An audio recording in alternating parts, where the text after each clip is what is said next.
Welcome back to Celluloid Dreams, the psychology of film. This is our first episode of our standard format. Those of you that have been along for the ride so far have seen the film school, which we will continue to finish. But in the meantime, for purposes of our mass audience, we're going to begin with a format that allows us to focus on a particular year in film and then discuss a featured film within that year. For our flagship episode, we're going to begin with the year 1972 and The Godfather, which is a perfect place to start knowing the reputation of that film in the world at large. So with us tonight, as always, is my co-host, Matt. Hello, welcome back, everyone. Thanks for joining us. If you've liked what you've seen previously, or if this is the first episode, please join us on this adventure and like and subscribe to the podcast. Yes, this is the first of many. And as many of you know, film has been around for over 100 years. So we have plenty of material and potential topics for each year to do before we exhaust that entire list and then start over from year one once again. So just to get things started, our initial approach is to talk about our top 10s from the year 1972, where in the context of that, Godfather stands with each of us, which it is in our top 10s, of course. Correct, Matt? Absolutely. So just to get the ball rolling, my top 10 begins with Aguirre, The Wrath of God, which is a film by Werner Herzog. He is a prominent director from the German New Wave, and the film tells the story of a Spanish conquistador mission into the rainforest of the Amazon. This film was an influence on Apocalypse Now by Francis Ford Coppola, who admitted that he owes a debt to this film in terms of its visual style and its approach towards similar subject matter. Klaus Kinski stars perfectly as the increasingly deranged lunatic leading the mission. And similar to Apocalypse Now, this production was plagued by difficulties to where the production itself seemed to reflect the film that was being created. Second on my list, which is also on Matt's list, is Cabaret, which is described as a subversive anti-musical in which the romantic fantasy of musicals is replaced with a hard-edged realism. Some of the issues addressed in Cabaret include bisexuality, gender fluidity, and hedonism, which aren't subjects that were generally considered mainstream at the time. The film was considered so groundbreaking that it won 8 Oscars, including some major awards such as Best Director, Best Actress, Best Supporting Actor, Best Cinematography, and Best Editing. So, Matt, this is on your list as well. So what do you have to say about Cabaret? You just touched on a lot of what I was going to say. The fact won 8 Oscars, nominated for 10. Certainly a powerhouse of a film. You know, it lost Best Picture to The Godfather.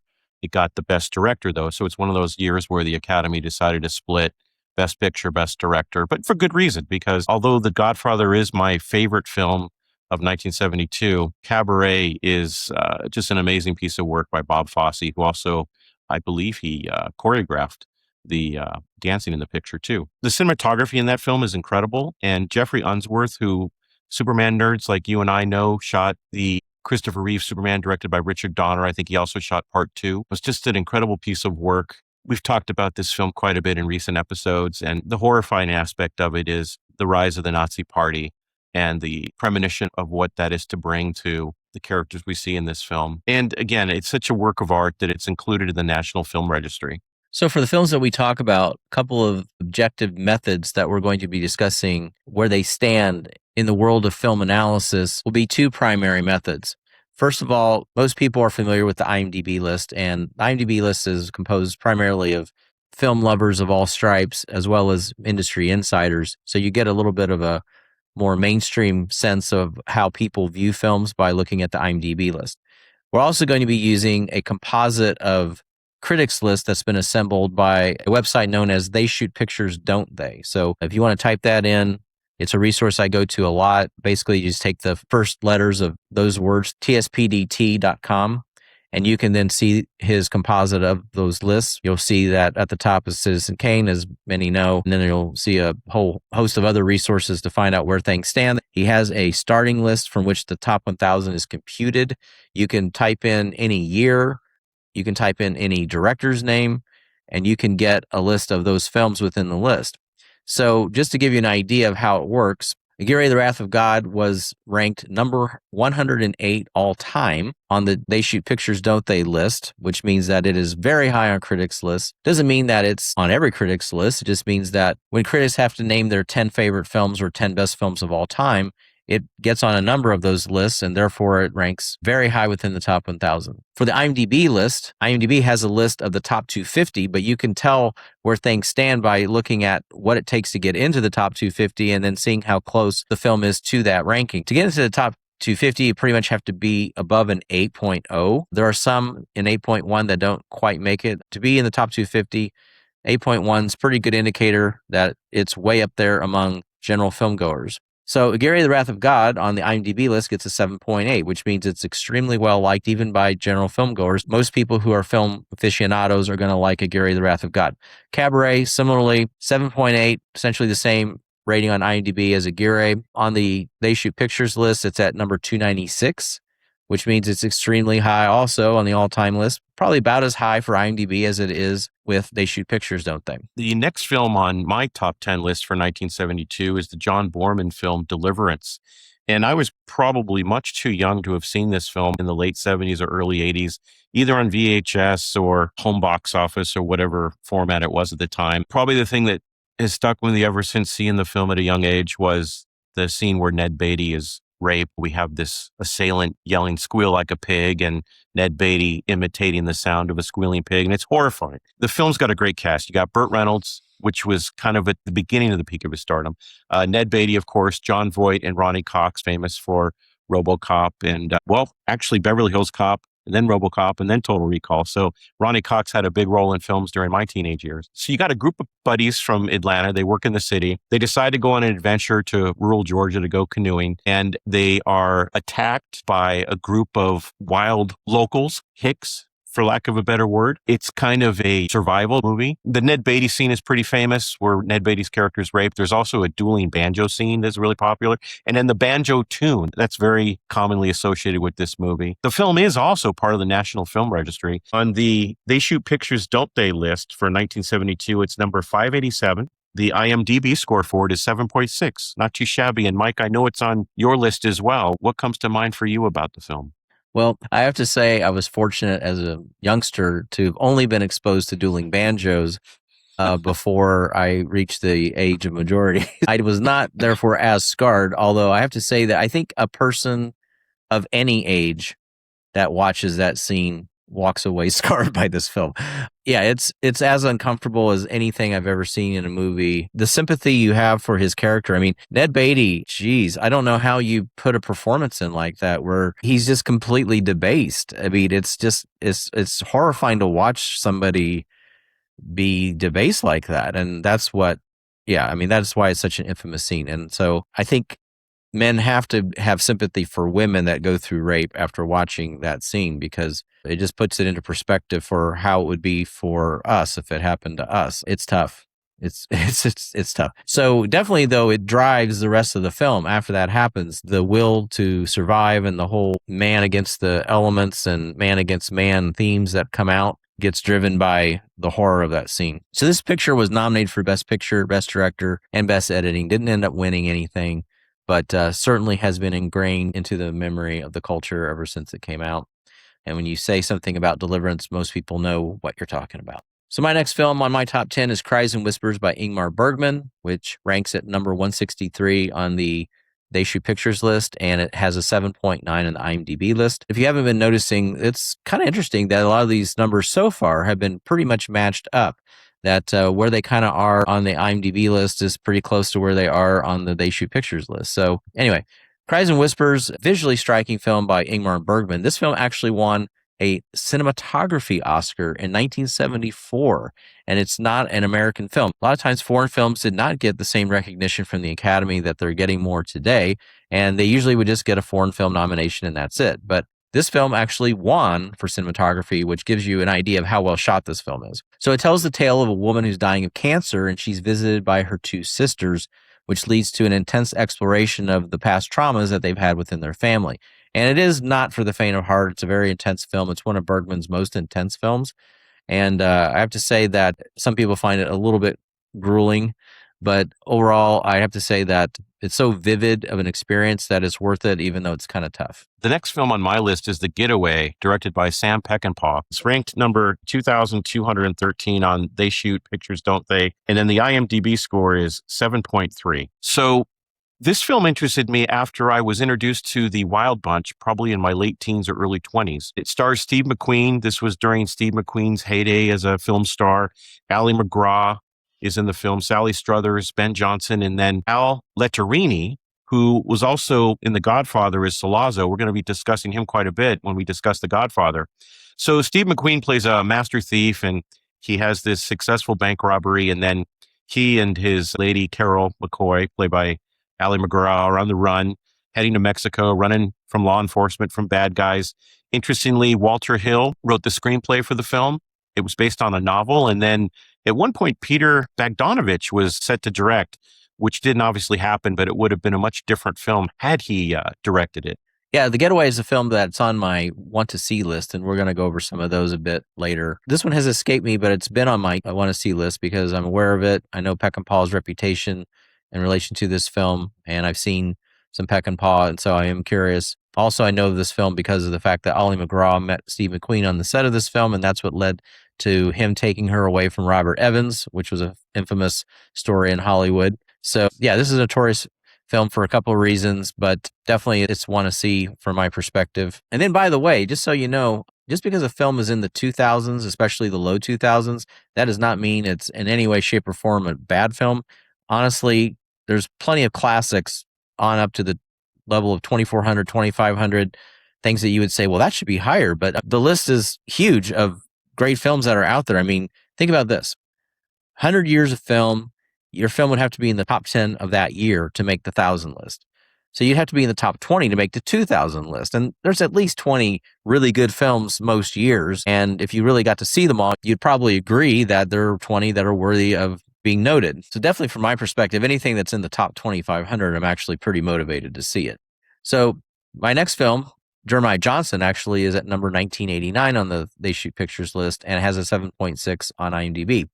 This is a Western of sorts involving a mountain man played by Robert Redford, who's looking to live a life of seclusion, but yet he still gets mixed up with human beings out in the wilderness and has to navigate that situation with trappers and Native Americans that he comes across along his travels. This survivalist story is co-penned by John Milius, and one isn't surprised that he would have played a hand in this project, as we know of his background. The film is quite beautiful to look at.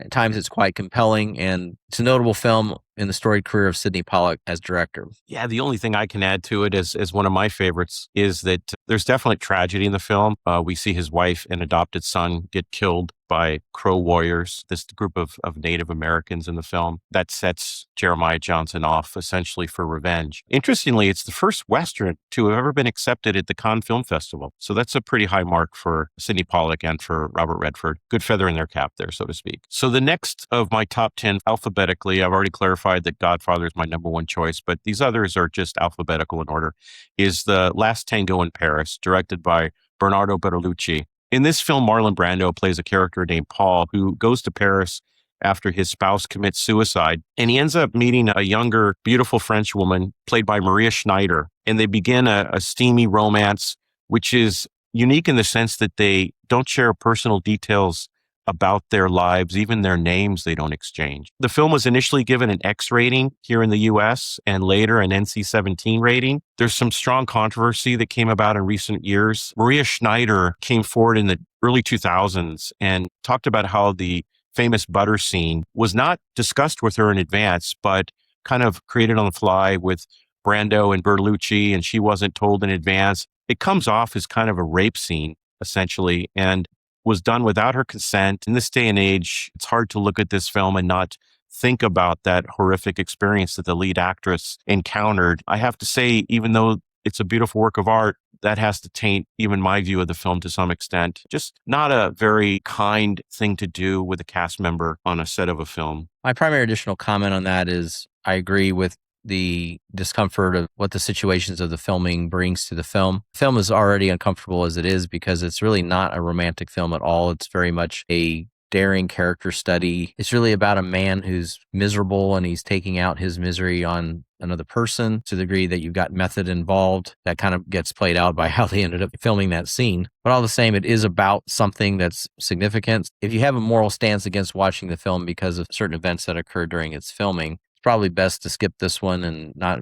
go down that road unless you can truly connect with the spirit of what the story is trying to address. But definitely it's not for everybody. It gets pretty high on the critics list at number 364 all time, but with audiences, it's a 6.8, which means that there are some who like it and some who don't and rate it lower. It's one of the films on this list that doesn't seem to match up between critics' all-time lists and what general viewers think of it. So keep that in mind for those of you who might have reservations. So the next film on my list actually ranks much lower on the They Shoot Pictures list. It's at level 5,359, but there's still plenty of good films, even between 2,500 and 10,000. There's some that even rank below 10,000 that are still fine films. But the reason why this one got on my radar was that it was a film that Quentin Tarantino really loved when he was growing up in the 1970s, and he talked about it in his recent book.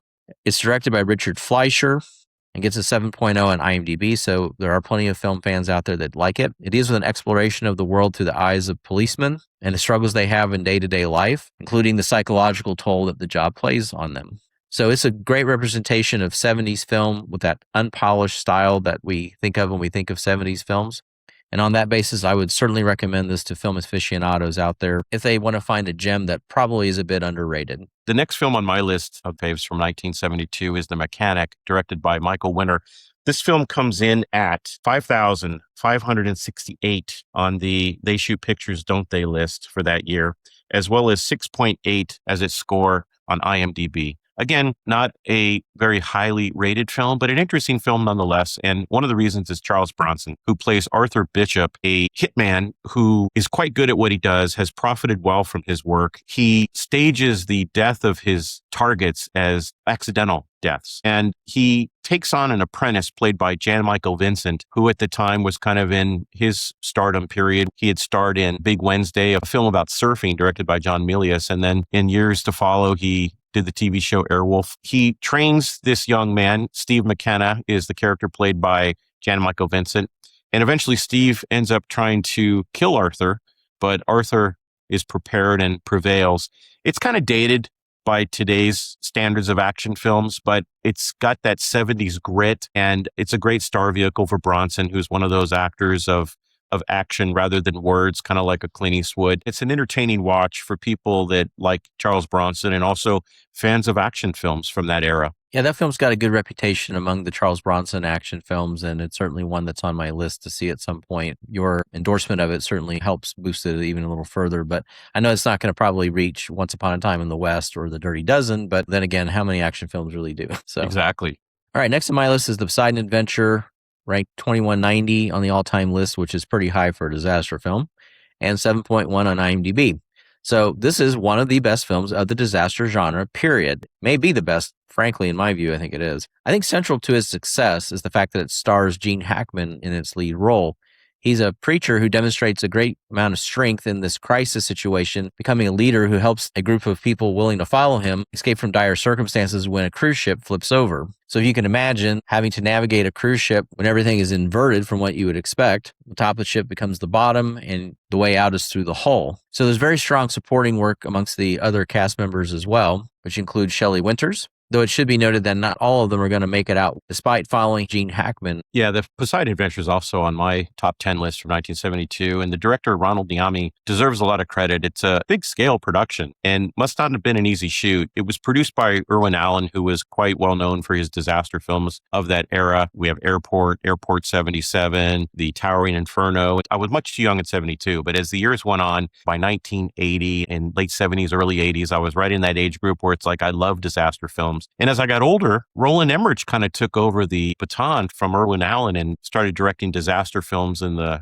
90s and 2000s, some of which were fun, not all of which were great, but they were fun. You know, Poseidon Adventure, as Mike mentioned, it's a great role for Gene Hackman as the lead. The film had great use of special effects. Again, this is pre-CG era, so they had to use a lot of miniature effects, which were used to good effect. It had some really great stunts. The sets were really great. Like, you had overturned ballrooms that actors were hanging from the top, but now it's upside down, so which way's up? And it's actually really clever the way they devised the sets for the film.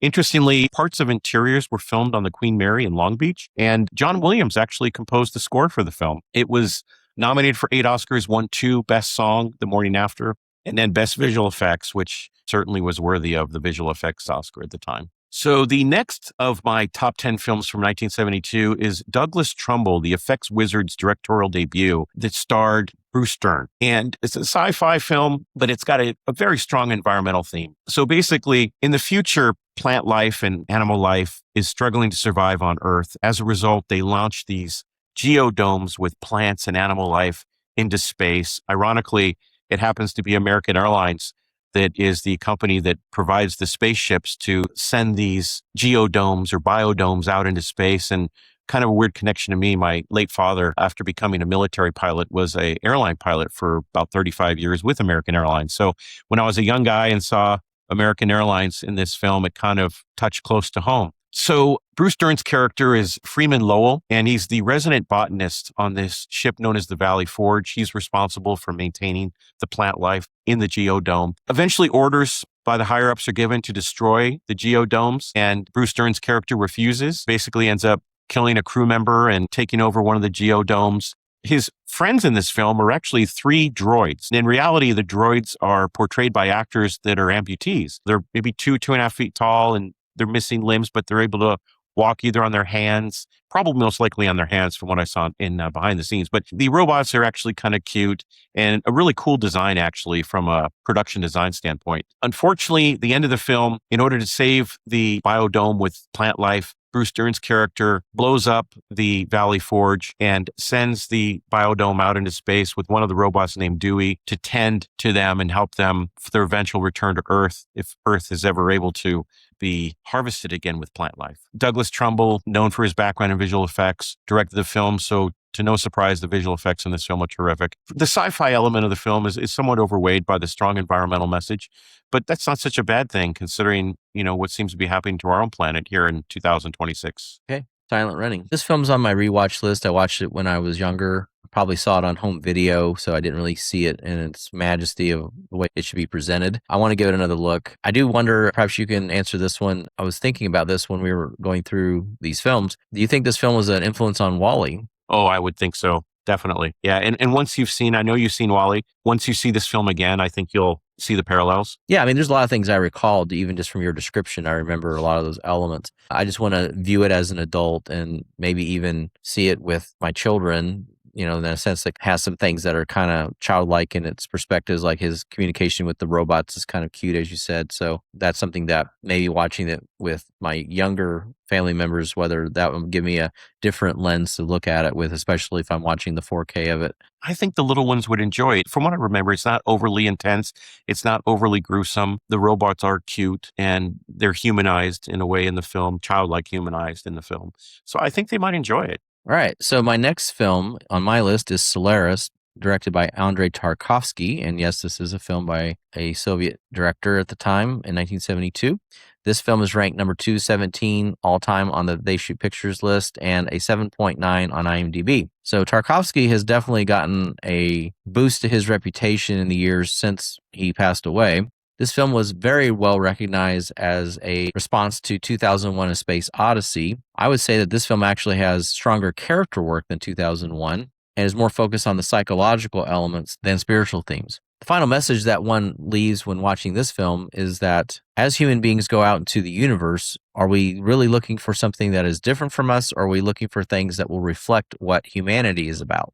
So as this mission to a strange world reveals, much of what we are going to find might actually just reflect back to us what we already are. Similar to 2001, the pacing of Solaris is somewhat plotting, but it is definitely worth the trip for those who respond to existential themes. So if you do like 2001 and are a great fan, you should check this one out for sure. The film was remade by Steven Soderbergh as director and James Cameron as producer in the 2000s. And while the remake has different strengths, I can't say that it really fully matches up to the original, especially the conclusion. The final shot of the original film is pretty striking. I'll leave it at that for those who want to see it, because there is significant resonance between the final shot and the theme of the film. Solaris is on my honorable mention list, and you described it perfectly. What I will add is, like you said, it's not a sci-fi film per se. It's not about tech, whereas with 2001, we're introduced to the AI of HAL 9000 and the possible repercussions of AI taking over and doing horrible things to humans. This film, it's about love, it's about grief, it's about communication, it's about those human elements, those human emotions that really ground the film in that sense, and just happens to take place in a space setting. The final film on my top 10 list for 1972 is Way of the Dragon, co-written, co-produced, and directed by Bruce Lee, the famous martial artist. This also happened to be Bruce Lee's final film, as he died 7 months after the film's release. Way of the Dragon comes in at 3,923 on They Shoot Pictures, Don't They list for 1972. And the IMDb score is 7.1, which for an action comedy martial arts film isn't too shabby. The film also stars Chuck Norris as a baddie named Colt. The film was actually released in the United States under the title Return of the Dragon, and it takes place primarily at a restaurant in Rome where a crime boss ends up causing havoc for the owners of this restaurant, who happen to be Chinese. And so they summon their relatives in China, and lo and behold, Bruce Lee, who plays a character named Tang Lung, shows up to save the day. Some cool fights ensue. Definitely Lee is able to show his prowess with his martial arts skills and speed. That's one of the amazing things about Bruce Lee, is how fast he could move. Chuck Norris, again, shows up, and Bruce Lee ends up taking him out permanently. So in addition to co-writing, co-producing, and directing the film, Bruce Lee also contributed to percussion instruments on the film's soundtrack. The film did quite well at the box office, and that might have been having to do something with the fact that Bruce Lee passed away 7 months after the film was released. But if you like martial arts films, if you're a Bruce Lee fan, I highly recommend the film. I think it fits into his small library of films quite well. So quickly now, we'll address some honorable mentions. There may be some that many might think should be on this list that aren't. Case in point will be my first honorable mention, which is Discreet Charm of the Bourgeoisie. This is a film that's highly regarded by critics. It's number 172 all time on the They Shoot Pictures list, and it's got a 7.7 on IMDb. I don't have any problem with either of those. It's a fine film in many ways, but just for me, there are points in the film where I didn't connect with it. I found there were some segments of the film that were enjoyable. There were others that I thought were a little bit dated feeling or repetitive. Some dream sequences that perhaps didn't feel as connected to the plot to make me feel engrossed in what was being represented. This was the winner of 1973's Best Foreign Film, and one of the most recognized films from Luis Buñuel, who is a master of surrealism. But all the same, it's just not a film that I find as one of my personal favorites, even though I do have respect for its significance in film history. So I'm a sucker for horror films, and the next film on my honorable mention list is Blackula, directed by Richard Crane. This film, I think, is probably the lowest rated film that we're discussing tonight on the They Shoot Pictures, Don't They list from 72. Blackula comes in at 8,283, and its IMDb score is 5.8. Clearly not a winner when it came to the critics, but it's an interesting film in the sense that it also is a blaxploitation film. William Marshall plays a character known as Prince Mabawaldi. In the 18th century, the prince travels to Transylvania primarily to seek help in stopping the slave trade. He ends up getting attacked and turned into a vampire by Count Dracula, who's played by an actor named Charles Macaulay. And then he's entombed in a coffin for centuries and is discovered and awakened in the 1970s Los Angeles. Once he realizes where he is and what is out there for him, we see Blackula feasting on numerous victims. He meets a woman, Lena, who reminds him of his late wife. She's later shot, and Blackula turns her into a vampire, but unfortunately, his love interest is later killed. Sad kind of ending to this one. Blackula ends up committing suicide after exposing himself to the sun. And for fans of horror, there's definitely a little bit of gore. It's kind of cheesy, but as Blackula meets his end, we see maggots kind of crawling over his face. And then the only thing left of his body when it's all said and done is his skeleton. The film was shot in Los Angeles, even Watts. The end sequence was shot in Playa del Rey. It was made for a very low budget, but grossed over $1 million domestically in 1972. So it wasn't a financial disaster by any means. We all have to have our B-movie guilty pleasures, so it sounds like it probably fits in that category. Absolutely. Nothing wrong with that. We got to have some of those too. We do. My next entry, some might feel similarly about, but I think critically it does a little bit better. It's The Last House on the Left by Wes Craven. It ranks number 3938 on the They Shoot Pictures list and a 6.5 on IMDb.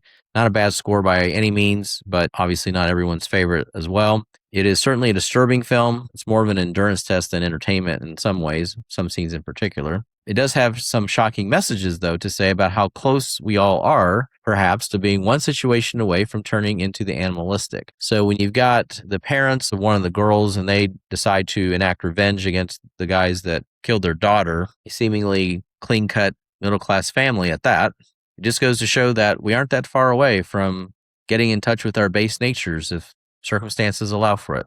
Another mark against it is that Wes Craven doesn't really have a sense of humor as one of his stronger suits. But all the same, it's worthy for where it stands in the horror pantheon. Not to mention that in the not too distant future after it came out, Wes Craven became one of the kings of horror cinema. But this is certainly an interesting entry to that group of filmmakers. Yeah, Last House on the Left is actually on my list of films to rewatch from 1972, primarily because I think the only time I've seen it is a low quality pan and scan, the 133:1 aspect ratio. I'm looking forward to seeing it in its normal aspect ratio. So like Texas Chainsaw Massacre, there's a certain low-res aspect to it that gives it greater effectiveness. If it had been made at a bigger budget, it may not have the same disturbing power that it kind of has.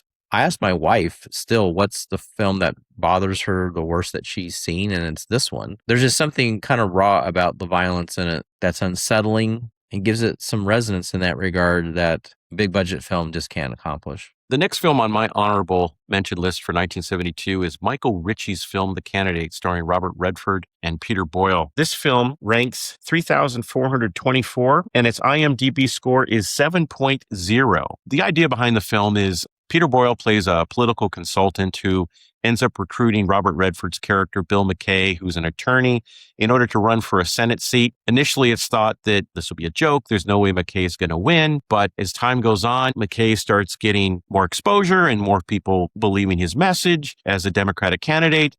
And then at one point, Bill McKay's father ends up supporting his son, and that starts a real good push. And then Bill McKay ends up winning the election when it was thought at the start to be a farce. So the film ends on a very clever and very memorable line. What do we do now?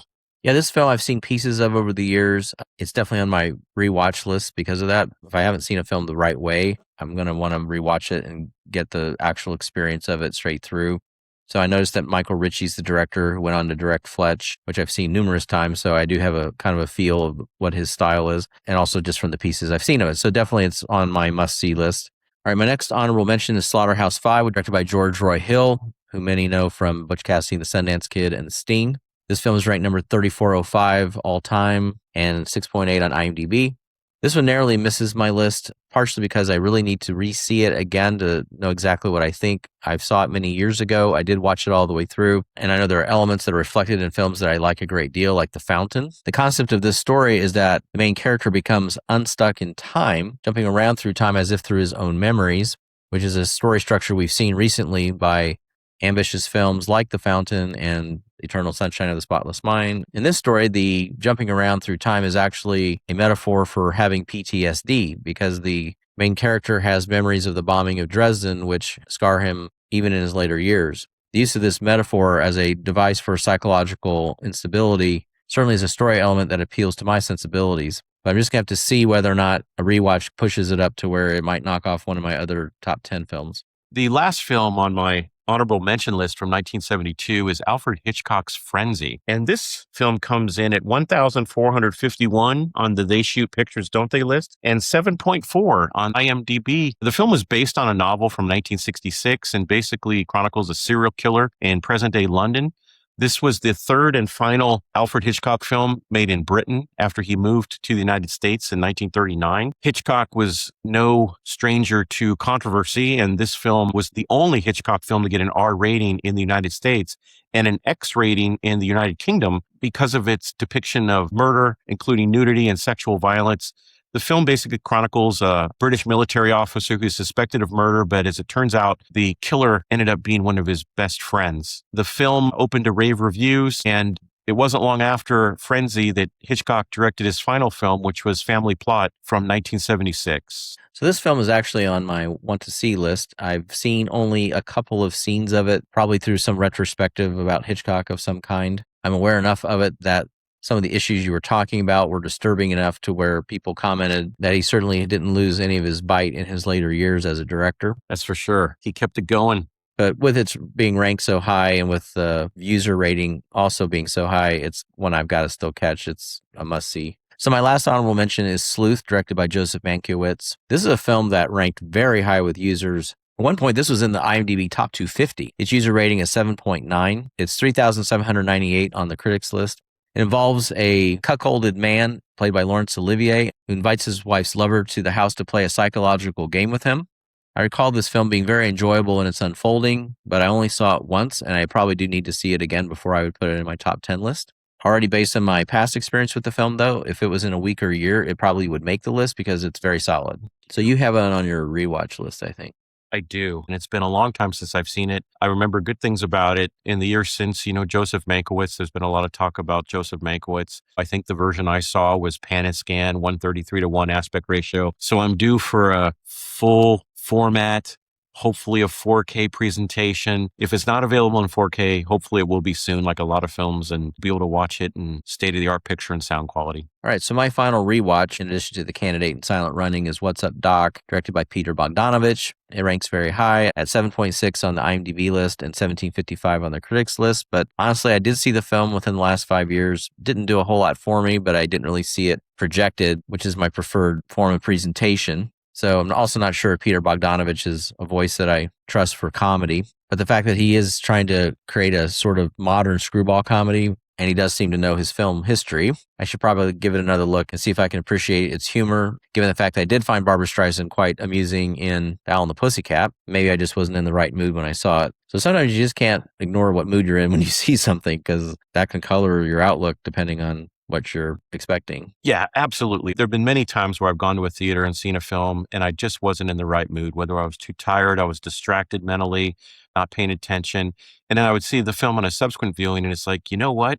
I really love that film, and there's a lot of things I admired about that film. One that comes to mind, it's a comedy, is Napoleon Dynamite. When I first saw Napoleon Dynamite, I did not get it, and I might not have been in the right mind frame, but the film stuck with me after I saw it. And so maybe a couple weeks later, my girlfriend at the time and I went and saw it again. And on this occasion, I got it. To this day, I think it's a great comedy. And one of those comedies where it's funny without using any real foul language. There's a couple of borderline bad words, but nothing beyond PG. And the performances, like Bill Hader's performance and the supporting cast, it's a lot of fun. I know the filmmaker, writer, director is Mormon, and, there's some Mormon sensibilities that come through it. But again, that's an example of a film I didn't really get and didn't appreciate until I saw it again. Now it's a great comedy that I love. So naturally, there are some films that people like from 1972 that they were perhaps expecting to hear that they didn't. And part of the reason may just be that we haven't seen all of them. So the ones I can tell you that I do want to see that may be on some people's list, maybe not. This is the list of the ones that I feel like I need to see the most. First of all, at the top has to be Bitter Tears of Petra von Kant, which is a film directed by another German New Wave director, Rainer Werner Fassbinder. This is ranked number 511 on the critics list and has a 7.5 on IMDb.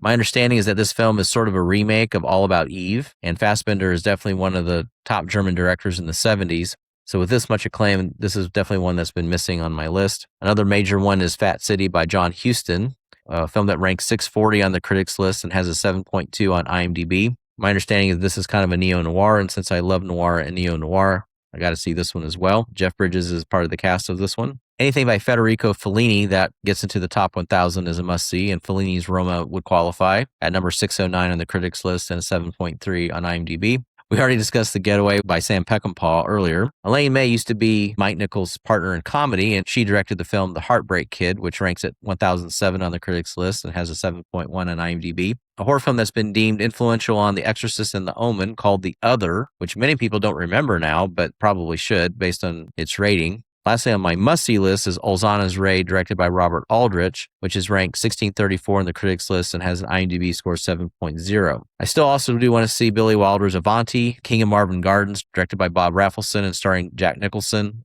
follow-up to Five Easy Pieces. And then Pink Flamingos by John Waters, which ranks at 646 on the all-time list, but has a 6.0 from audiences. So I know the reason for that has to be the fact that John Waters is definitely not for everybody. I know there's some pretty extreme things in this film.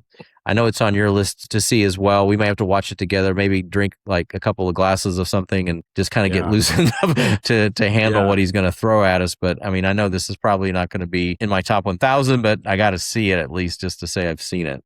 I think we'll be definitely entertained from what I've heard. I've heard a lot about it and about Divine's performance. This is the one where Divine actually takes a bite of what looks to be excrement on camera.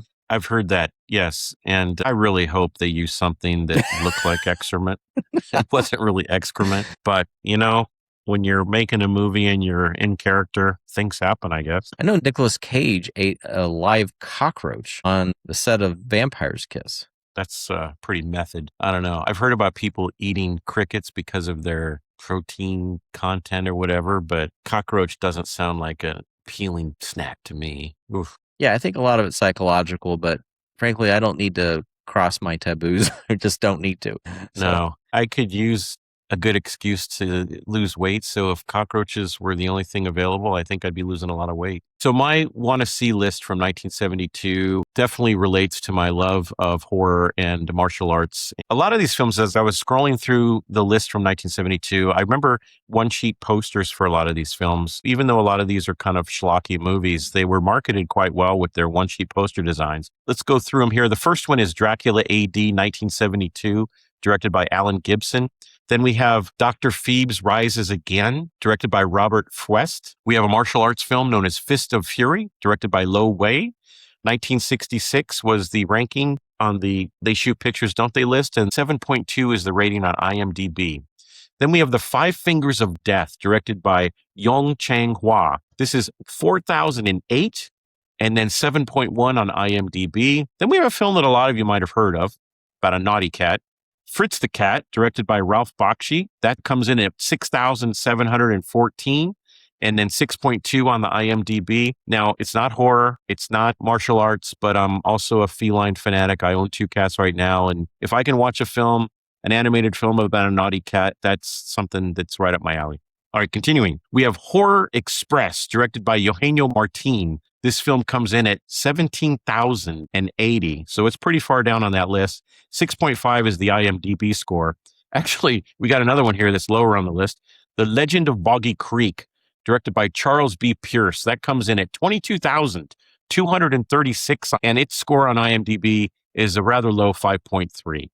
And then Pink Flamingos is on my want to see list, as Mike mentioned. Superfly, directed by Gordon Parks Jr., comes in at 3,398, and the IMDb is 6.4. And finally, The Thing with Two Heads, starring former All-Pro football player Rosie Greer. It comes in at 7,435 with a rather low IMDb rating of 4.6. Certainly, there's some films on that want-to-see list that don't score too high, but my philosophy with seeing films is I always try to find something to admire or something redeeming about a film, whether it's a particular use of the camera, a performance, a visual effect shot. There's usually always something in a movie you can admire. And so when I do see these films, even though very low scoring films, I hope to be thinking about that as I'm watching them. Well, I think the films you're talking about, you have an appreciation of the subject matter, and that's what is getting you halfway there into wanting to see them, as opposed to there being a claim as a basis to check them out. Yeah,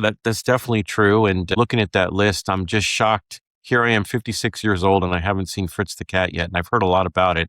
I can't explain it, but I think that's going to be number 1 on my list of must-sees here. But then again, you also have Fist of Fury, which is totally respectable score, both from critics and from IMDb users. This is true. So sometimes the subject matter and the quality do match, but you don't know until you try, because sometimes you might like something that a lot of other people just don't connect with. And it's the beauty of art, whether it's a piece of cinema or music. There's little gems out there that we discover, and we think to ourselves, why did I wait so long to find this? I think that might be the case with some of these films on my must-see list. Yeah, and for me, it's more for noir films, probably 1940s or 50s. There'll probably be some that will be in the 20,000s that a lot of critics don't necessarily get behind, but the subject matter is something that I take a shine to. So once we get to episodes that deal with the 1940s, for instance, I might be citing a few that have numbers similar to that on the critics list, although probably the IMDb scores will be a little bit better than 6.0 and below, because once you get below 6.0, you might want to reconsider whether it needs to be on your list. Where would art be? Where would filmmaking be if we all agreed on everything? It'd be pretty boring. It'd be really bland. And so the fact that we have our opinions and our likes and dislikes is only to the benefit of creation of new, exciting works of art. And this is definitely true, because actually, if you look at the rating for Plan 9 from Outer Space on They Shoot Pictures, I think you'll be surprised at exactly how high it is. It has a kitsch factor that people enjoy for it. And like we talked about before, Starship Troopers, even Showgirls, those are films that were pretty panned when they came out, and now they rank very high. So sometimes you just have a revisionist view of certain certain things, and then things that were quote unquote bad are no longer considered that. Well, one of our favorite films of all time, and there's a poster hanging in my bedroom for it, is Blade Runner.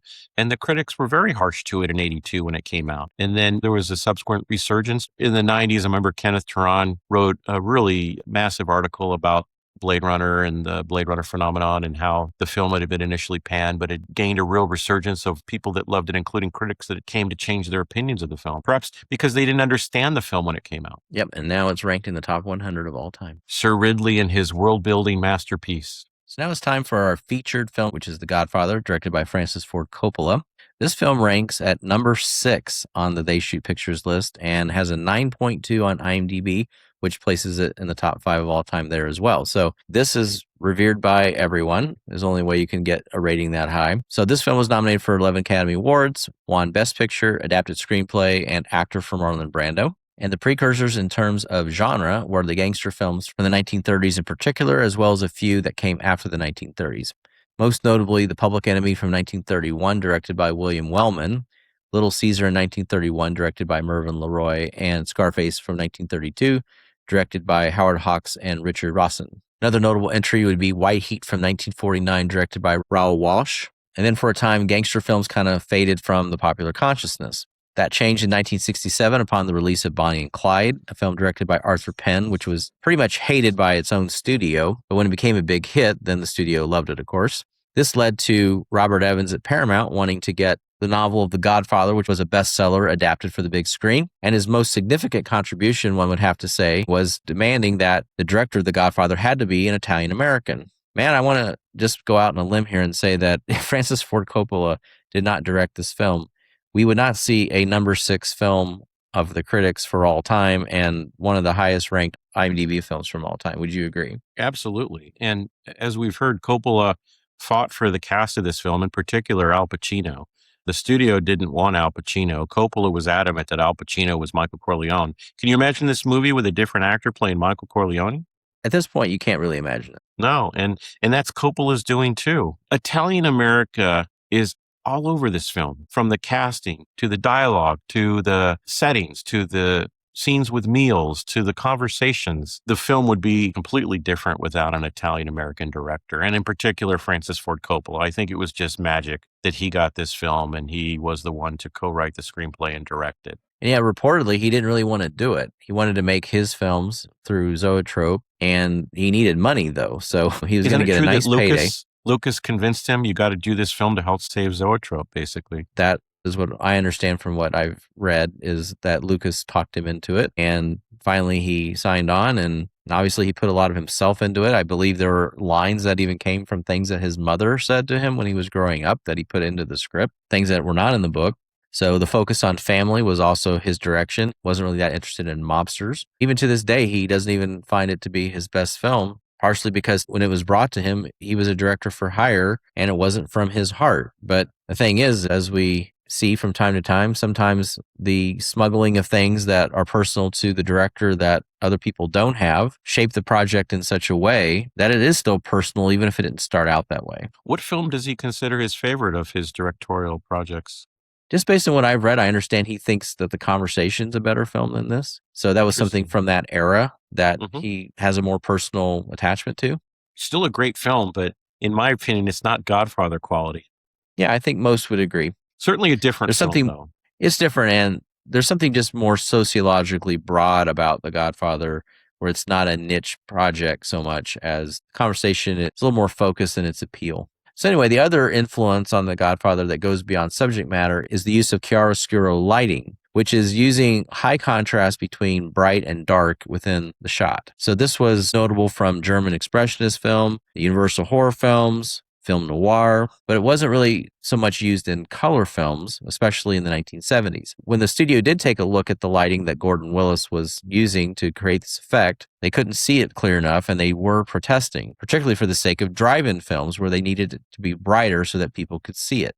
Over the years, though, obviously Gordon Willis has won the artistic argument because everyone agrees that The Godfather is a cinematographic masterpiece. So from the very start of The Godfather, we begin on a dark screen with a melancholy horn playing the theme of The Godfather from the first moment. This is a theme that we hear throughout the film in different styles depending on the tone of the scenes. Such a distinct theme conveying an Italianness and perhaps a darkness to it that it's really inseparable from the film. The score was nominated for an Oscar, and deservedly so, created by Italian composer Nino Rota, who worked with Federico Fellini, among other Italian directors. Another choice that probably came from Coppola's Italian background. And then going from a dark screen, we go to a dark room with a single face illuminated, a mortician who's telling his story to the dawn with a very slow zoom out, with only his face being illuminated. And this is one of the few motion shots in the film, by the way, because Gordon Willis doesn't believe in moving the camera a great deal, and he talked Coppola into using this general strategy throughout the film. In this shot, we gradually see the dawn appear in the foreground out of focus. We see someone whisper inaudibly with him while the mortician is speaking. We still don't see the dawn, leaving him mysterious in the shadows. So then there's a reverse shot where the angle cuts to a shot of the Don, and the Don's sitting in his chair. There's light coming through the blinds from outside, a stark amount of brightness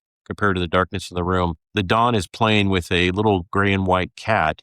And the story goes that Francis Ford Coppola found this cat wandering on the backlot at Paramount Pictures and decided at the spur of the moment to hand it off to Marlon Brando and have Brando hold the cat during the scene. The cat was very playful, and Brando, being an animal lover, was obliged to play with the cat. And due to some of the noises made by the cat, they had to ADR some of Brando's dialogue in post-production. So this fits in well with Brando's internal acting style, incorporating elements in the surroundings to make it seem more natural as part of his performance. I'm sure Coppola probably knew this, and that if his story is true, that he's the one who brought the cat to Brando and not Brando finding it on his own. Yeah, definitely. And what we've heard about other projects Brando's worked on is that he wasn't a fan of memorizing his dialogue. Apparently, he preferred to kind of wing it on the set, and he would have his co-stars basically wear pieces of paper with his dialogue written on them. I've seen a picture from this movie where Tom Hagen, played by Robert Duvall, is literally wearing pieces of paper with Brando's dialogue on it so that Brando could see what he's about to say. But in pretty much every performance we've seen in Brando, his method worked for him. I don't think it would work for a lot of actors, but Brando loved that spontaneity. And I think it's what brought his energy to the project, is to just not be overly prepared. Well, whatever works, because certainly he created one of the most memorable characters of all film history. Absolutely. And interestingly, Brando was only 47 when he shot The Godfather, which shocks me because here I am almost a decade older than he was when he shot The Godfather.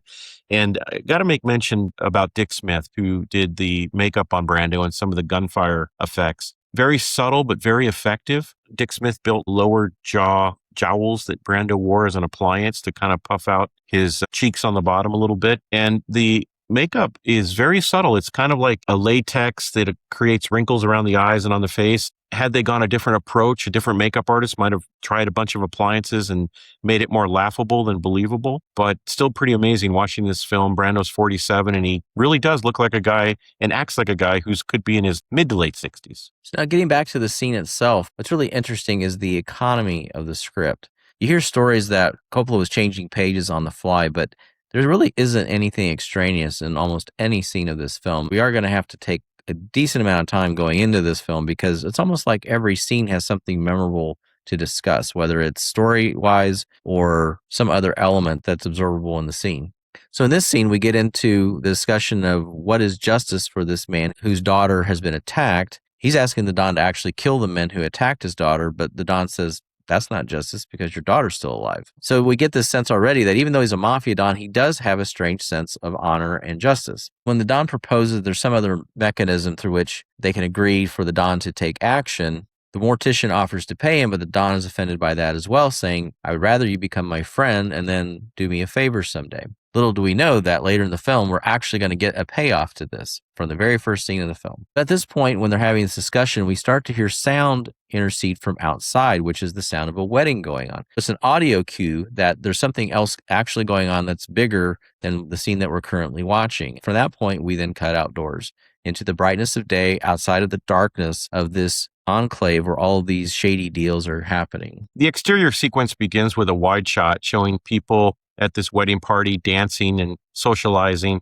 Then we cut to a medium shot of people dancing. There's a shot where it looks like they're getting the Corleone family together for a picture, but Michael Corleone, played by Al Pacino, hasn't arrived yet, so that Don doesn't want to take the photo until Michael arrives. What that tells us right away is that Michael is very key to the Don, and he doesn't want anything to happen without including him. There's a notable expression, though, on Sonny's face that he's kind of irritated by this. Sonny is the older son, who's the heir to the family business. We get intercuts of the FBI taking notes of the license plates of the people who are attending this event, while dancing is intercut into those images. Eventually, we see Sonny Corleone walk out and confront the FBI agents and give them a piece of his mind. He approaches a cameraman and takes his camera and throws it on the ground, and then pulls a wad of cash out and throws dollar bills on the ground. Well, at least he's kind enough to compensate the guy for breaking his camera. This is true. Maybe he can afford to buy a nice new camera setup with that dough. But yeah, I mean, clearly there are people there that would rather not know that they're there. Don Barzini himself is presented in the scene, one of the main antagonists of the story. He actually has one of his henchmen take a guy's camera and remove the film from it. And then Barzini ends up ripping the film apart so that it cannot be used in any way. We meet other members of the extended family, including Clemenza and Tessio as well, who dances with one of the little girls at the event. And we can't forget Luca Brasi, the leg breaker, so to speak, for the Corleone family. We're introduced to him in an interesting way where he is sitting down by himself, practicing what he's going to tell the Don, basically, congratulations on the marriage of your daughter. So with Michael missing, the Don goes back in to have more meetings with people about their request. We hear Tom Hagen make a reference to the fact that on the day of the wedding of a Sicilian's daughter, they can deny no requests. So that's what's going on, is the Don is taking these requests and he's honoring his obligation. So then we're back in the Don's office, and the Don is now meeting with a baker who baked the wedding cake for Connie and her husband. He has a daughter who has a boyfriend named Enzo, and Enzo wants to stay in America, and this man wants Enzo to marry his daughter. And so essentially, he's asking the Don to pull some strings so that Enzo can stay in America and marry his daughter. Soon after that, Michael Corleone arrives with Kay. There's a really cute scene where the Don's looking outside and he sees Michael arrive and he sees Kay with him. And you can tell the Don is just in love with his son. And it's kind of a special moment as he watches his son walk through the crowd and into the wedding party. And Kay is very noticeable. She's wearing red. She's got her hat on. She looks very Diane Keatonish with her outfit. I wonder if she did her own clothing design, because it just seems like how we see Diane Keaton in so many films, looking as she does in this introduction to her character. So after they arrive, Michael and Kay have a seat at a table and they're talking, and Michael tells her a story about how the Don found Tom Hagen as a homeless child and basically took him in and raised him as one of his own. Michael makes a point to say that Tom's not Sicilian, which is an important fact in the Sicilian family, especially in a Sicilian crime family, because to be a made member of the family, you have to be Sicilian.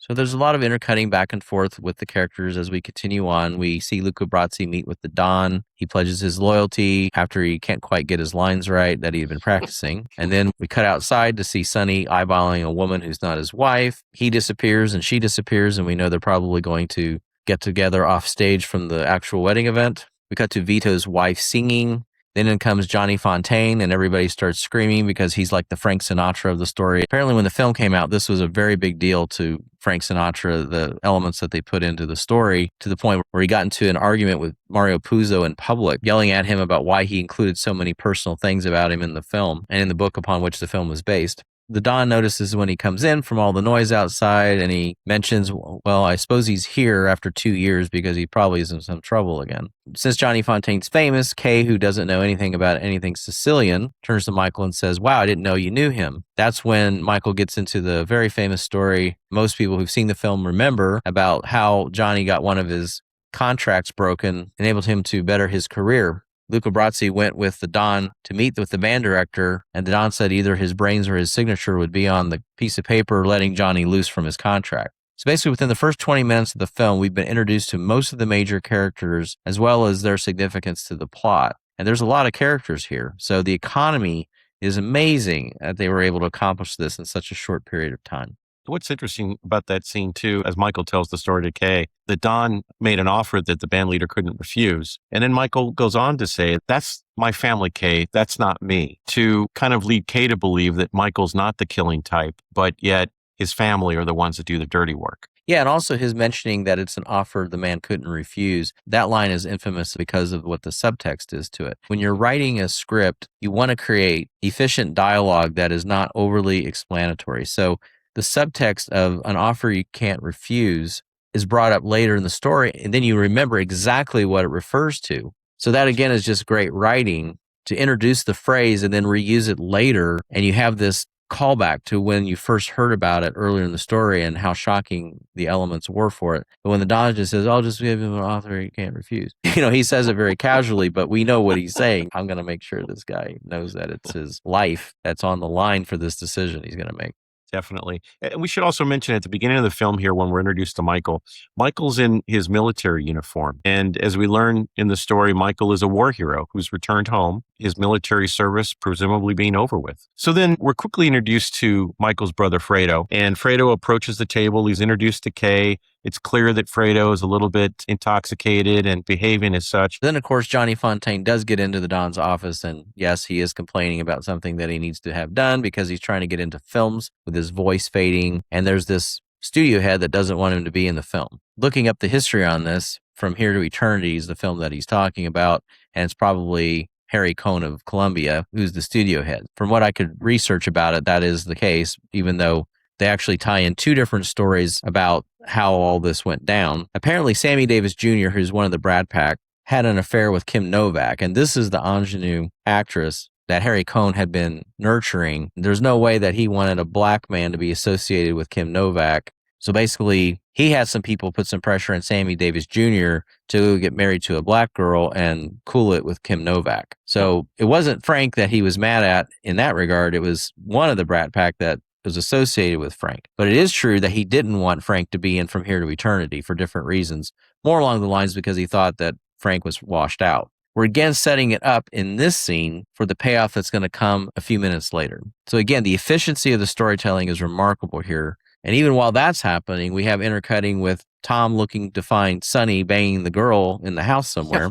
And the Don's wanting him to come down so that he can have a conversation with him. It's interesting the way the Don and Johnny Fontane scene is blocked. The shot opens and Johnny Fontane's back is the camera. He's actually sitting on the Don's desk, which is really unique. And it tells you that Johnny Fontane is really close to the Don because the Don's not going to allow just anybody to sit on his desk. And they're in close proximity to each other. At one point, Johnny starts to cry as he's upset about this situation with the producer. And the Don gets upset with him and says, act like a man. And he slaps him across the face. There's a quick shot that cuts to Tom Hagen. And Tom chuckles when he sees the Don slap Johnny Fontane in the face. So then the Don kind of gets Johnny to calm down. He tells him, eat, relax, rest. In a month, this isn't going to be a problem. And the Don basically says he's going to make the producer an offer he can't refuse and everything's going to be fine for Johnny. And then subsequently, the Don tells Tom, you're going to California. You need to work out this situation with this producer and help Johnny out. So again, the efficiency. We've got what the next scene's going to be. We've got the payoff of the offer he can't refuse a few minutes after Michael had already explained it. So just amazing writing here about one thing being connected to everything else in such a tight way. Yeah, within 26 minutes and 35 seconds, this opening sequence of the film, we're introduced to all the members of the Corleone family. We're introduced to Connie's husband. We're introduced to Don Barzini, Clemenza, Luca Brasi.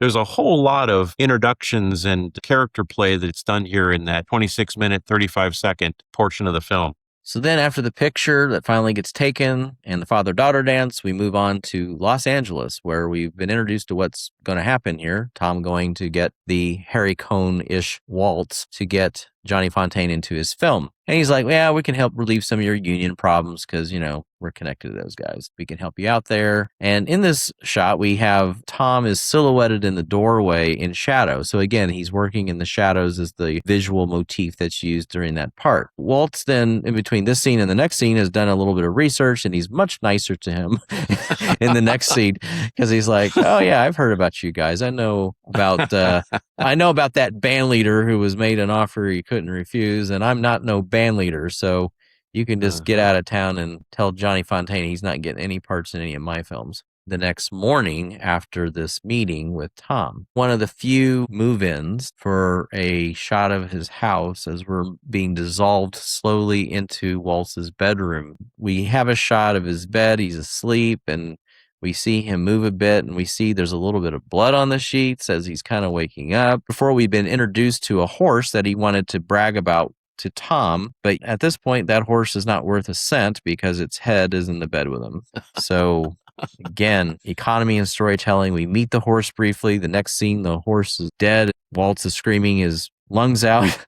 And needless to say, Johnny gets the part. It's a great reveal in that it takes its time. We see evidence of blood, and then what the hell's going on here? And then we see the head. Wall starts screaming, and then we cut to an exterior shot of the house while he's still screaming. Certainly, this is a big, horrific event in producer Walls's life. Like you said, we know that Johnny Fontaine is going to get that role that he needs in that film. Based on the facts of it, as I understand it, there was no horse head in Harry Cohn's bed, but I guess he did get a phone call at least, maybe a visit from some shady folks. Frank got an Oscar for From Here to Eternity. I think after that, he and Harry got along a bit better. So that ended up working out well for them, thankfully. So then we dissolve from California to the Don having a discussion with Tom and Sonny about his upcoming meeting with Sollozzo. Now, they, again, had already discussed the fact there was going to be a meeting with Sollozzo at the wedding scene. So again, already set up. We understand that he grows poppies in Turkey. So this guy's Turkish. He's not Sicilian. He's not Italian. And with these poppies, he's wanting to sell heroin. At this point, Tom is actually recommending that they get in on the heroin because they can make a lot of money, but the Don isn't so sure about that. And Sonny's also in favor of getting into the narcotics business. And so then we cut to the meeting at Don Corleone's office with Sollozzo and the Don, Sonny and Tom, and Clemenza's there.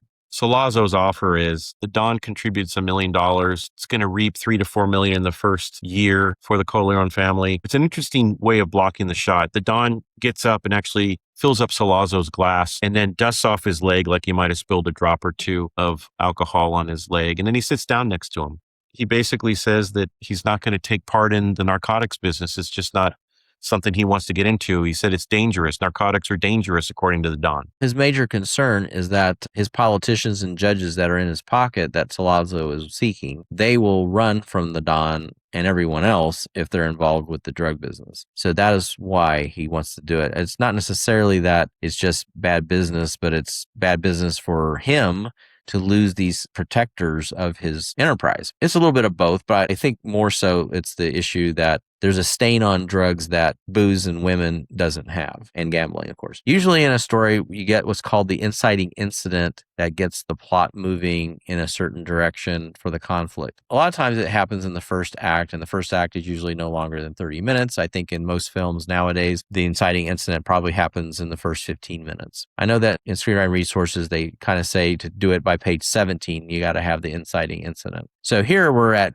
basically past 30 minutes when the inciting incident happens, and this is what it is. There's also an interesting little bit in this scene where Sonny interrupts and the Don kind of scolds him. And then after Sollozzo leaves, the Don scolds Sonny again and says, "Don't tell anyone outside of the family what you're thinking again." That's a little fatherly advice from the Don to Sonny.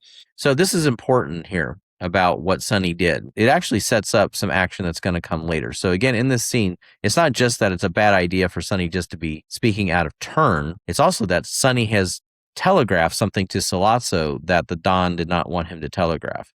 And it actually leads to something that happens very quickly after this. Secondly, as another side note to one of the past vignettes, a nice bouquet of flowers from Johnny arrives, thanking him for getting that part in the movie.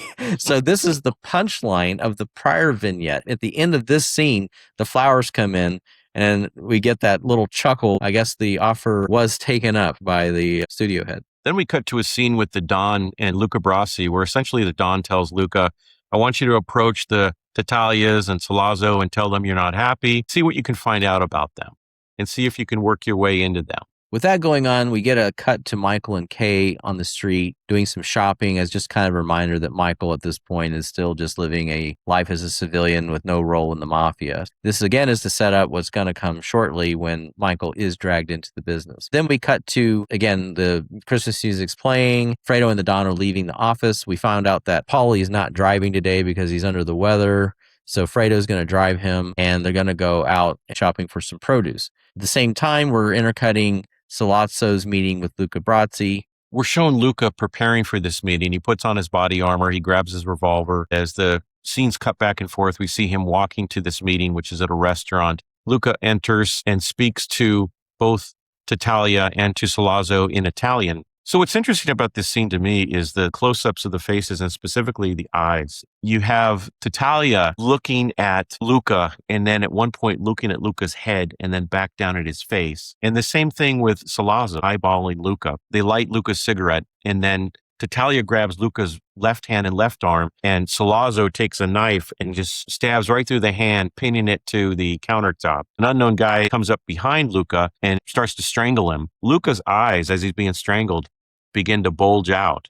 And it's continuing this theme of eyes. The scene ends with a shot from the side showing the two men behind the countertop, Luca lying on the ground, and then the man that strangled him right behind Luca.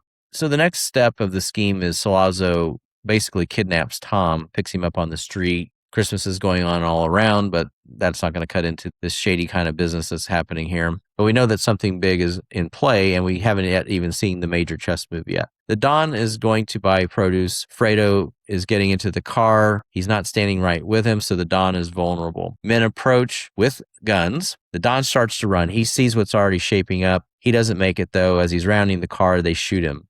He goes to the ground. The shot of the Don being shot is a bird's eye view. So Gordon Willis was known to tell Francis Coppola, I want most of these shots to be from somebody's perspective, and that's how I like to shoot. So Coppola says about the bird's eye view, when Willis probably protested, he says, well, this is my view, and it's God's view, and it's also Orson Welles' view.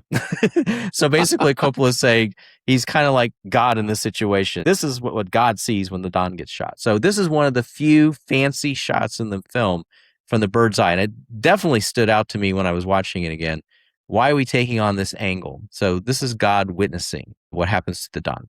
But at this point also, there's a baby cry that becomes very vocal, and there's a dog bark. So we have the mournful music. We have all the sound that's telling us how to feel about this moment that are things that are maybe somewhat unrelated, but there's distress going on from the baby, from the dog, and the music. And then Fredo starts to cry as people gather around to witness this. Fredo, it's his father. He may be the king of the family, but he's also Fredo's dad. And at that moment, he's just being his little boy. Yeah, and Fredo's reaction is really tragic, and it's a great performance by the late John Cazale. Basically, he fumbles with his gun, loses his gun, can't defend his father who's shot. He sits down on the sidewalk, rustles with his hair, and his hat falls off. And he yells to the Don, Papa. Here's a grown man yelling Papa to his father. What's interesting is he doesn't touch the Don. Fredo is so horrified. He's so in shock that he doesn't reach out to touch his father. He just yells Papa like an infant would do. And it's really tragic. It really gives you insight into Fredo's mindset. It's horrifying and tragic at the same time. Okay, so at this point of the story, we've been set up to think that the Don is the protagonist of the film, and it's his story that we've been following. But really, the story in regard to the protagonist is just beginning. We're really watching a coming-of-age archetypal story for Michael. So where the story for Michael actually begins is he and Kay are seeing the bells of St. Mary's at Radio City Music Hall, and they see that there's a newspaper article about the Don being shot and that he was feared dead. Michael goes immediately to a payphone, and he's half in shadow during the call, and this is important because Michael has been shot mainly well lit through the film, but now the shadows are starting to cross his face. In this call, he speaks to Sonny, and he tells him that it's not good. At this point, Michael is being drawn into the family drama, and this is the beginning of his transition. So then we cut to Sonny's apartment, and he's there with his wife, and there's a noise, which turns out to be a knock on the door, but it almost sounds like it could be a gunshot, and it freaks out Sonny. It freaks out his wife. Sonny struggles, grabs a revolver from a cabinet, and goes to the front door, and it turns out to be Clemenza. Clemenza tells Sonny word on the street that the Don is dead.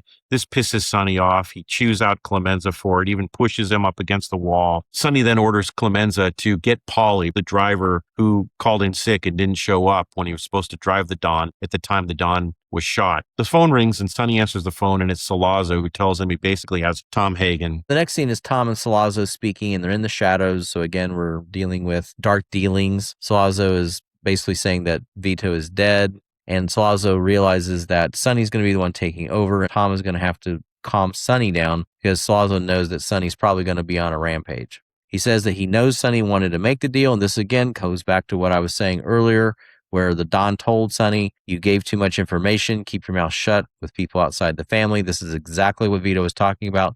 Sonny opening his big mouth, basically got his father shot. And now they think they're going to be making deals with a level-headed person, but they really are underestimating how nuts Sonny could get. It also reminds Tom that he's a businessman. He doesn't want to do violence, but there are 2 other kids involved that might be drawn in. So Tom's got to be thinking about what the family needs. Then the news comes in that Vito is actually still alive. And this is not good news for Sollozzo at all. There's also a clever little bit of dialogue here where Tom basically tells Sollozzo that Luca Brasi is going to come after him with everything he's got. Sollozzo looks away and says, "You let me worry about Luca." And he kind of has this funny expression in his face, and we know that he's already dealt with Luca. So here we're around the 50-minute mark. There's a little bit of ominous music as Mike arrives at the house, and then the theme kind of gets more mournful. This is a house living in sorrow at this point. But Clemenza does tell Mike that Vito is still alive, so he has at least some hope as he goes into the meeting with the family. We know what's happened to Luca, but where's Luca? Where's Luca? And how much in dire straits they're going to be if the old man dies. So Tom is encouraging Sonny to make the deal if Vito dies. And then Paulie pops his head in, and he doesn't seem to be feeling that terribly bad. Everybody kind of notices this, and Sonny asks Clemenza to basically take care of old Paulie, and we know that Paulie's not going to live for too much longer.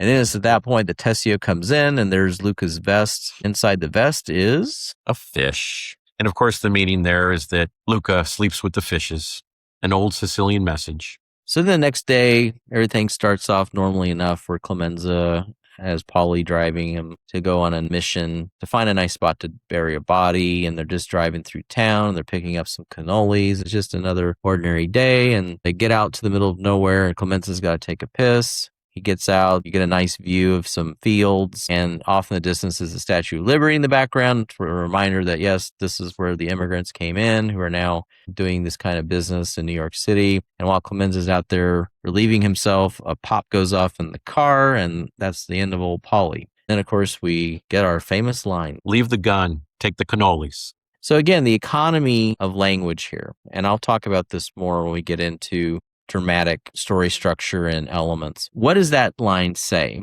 Why is this so famous? He's basically saying, I got these cannolis that my wife needs, and it's important that I bring them home with me. But we've done our business, leave the gun, and that's it. We're moving on, and it's more important to me to remember my wife's cannolis than about this bastard that we just killed.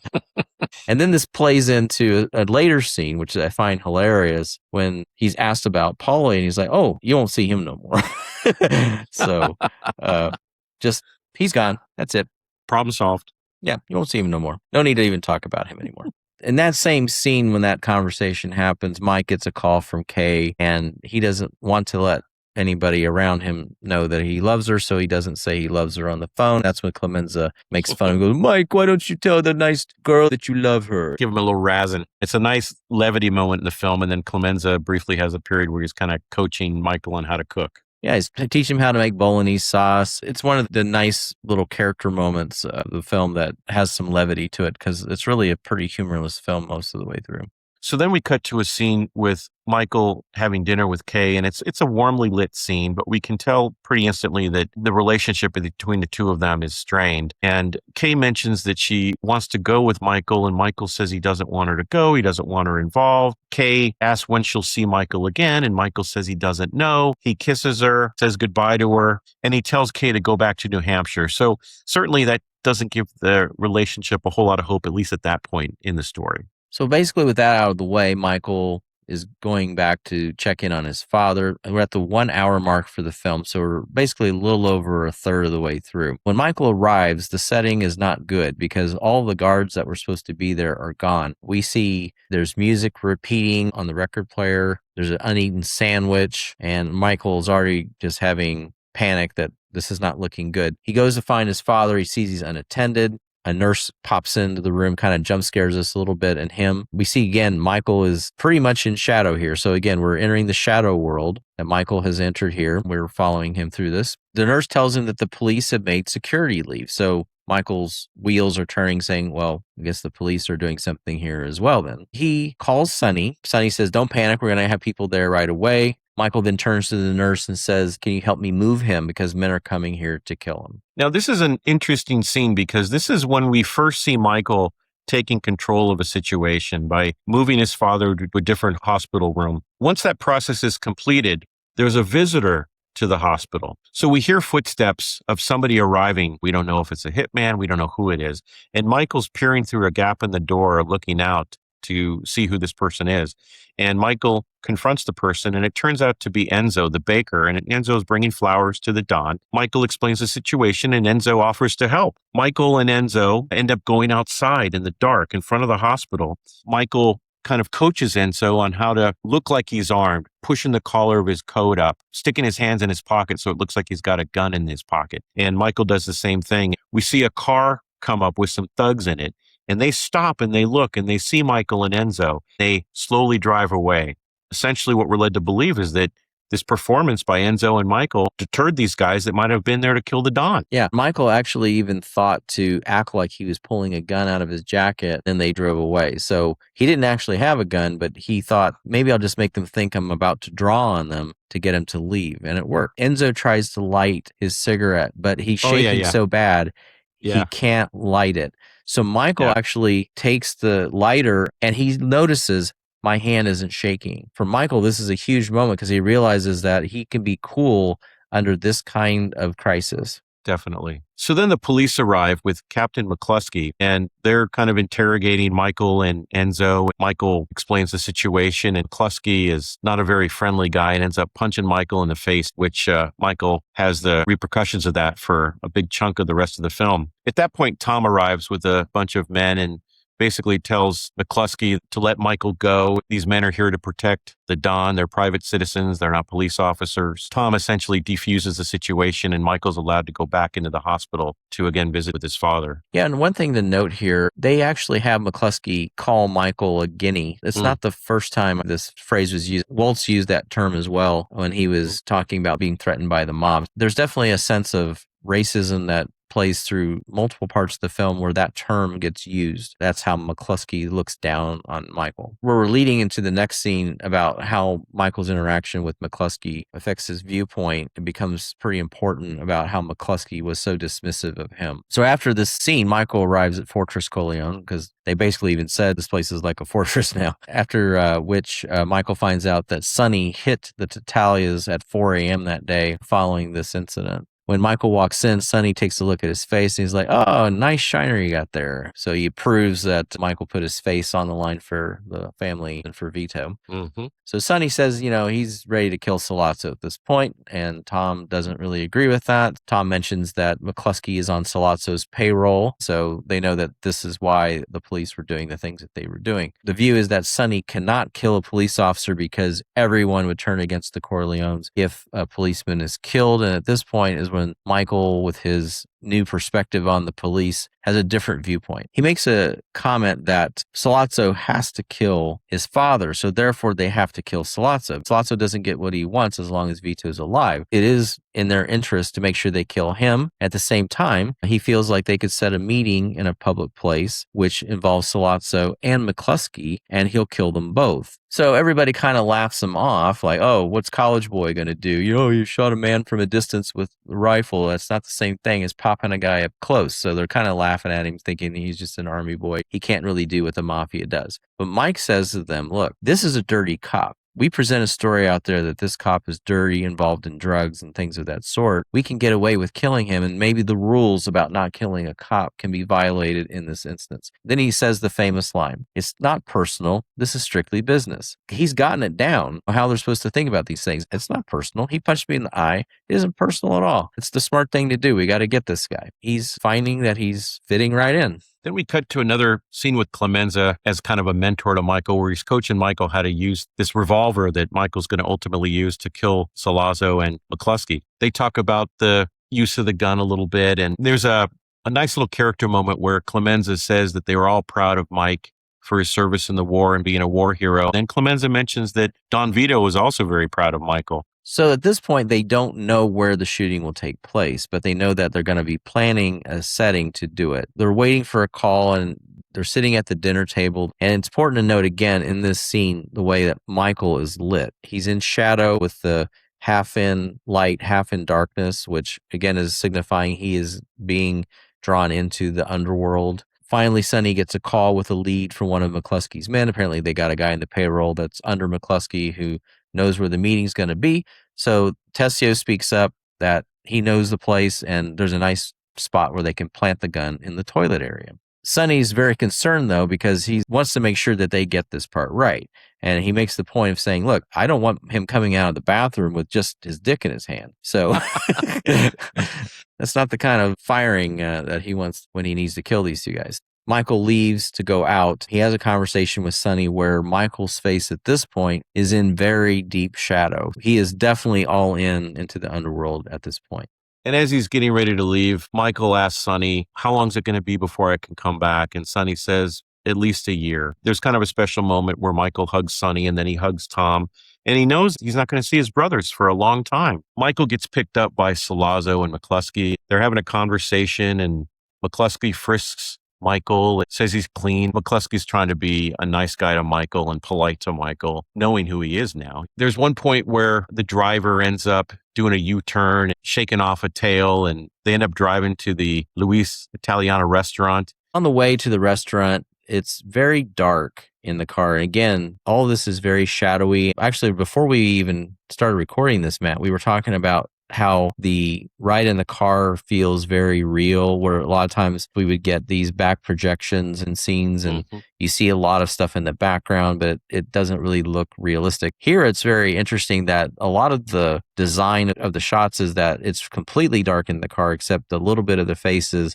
And then you see some headlamps outside with other cars that are on the streets with them. And that's really about all you see of the surroundings from the interior shots of the car. The focus on darkness and just little patches of light to show the other cars around is a different design that we normally see for these driving scenes. Yeah, everything about this film looks authentic. We don't see any matte paintings. We don't see any set extensions. We don't see blue screens with backgrounds that look phony. Everything about this film, even the interior driving scenes, look completely believable and authentic. And it's great because it keeps the audience in the story. It doesn't distract you. It doesn't pull you out momentarily from what you're watching. So then we cut to the interior of the Luis Italian restaurant, and we've got Michael seated at a table with Sollozzo and McCluskey. And eyes play another big part in this scene of the film, where Michael is basically eyeballing Sollozzo and Sollozzo is eyeballing Michael, and a lot of good character interaction just with eye movement. Sollozzo tells McCluskey that Michael and he are going to speak in Italian, and they do, and it's not subtitled.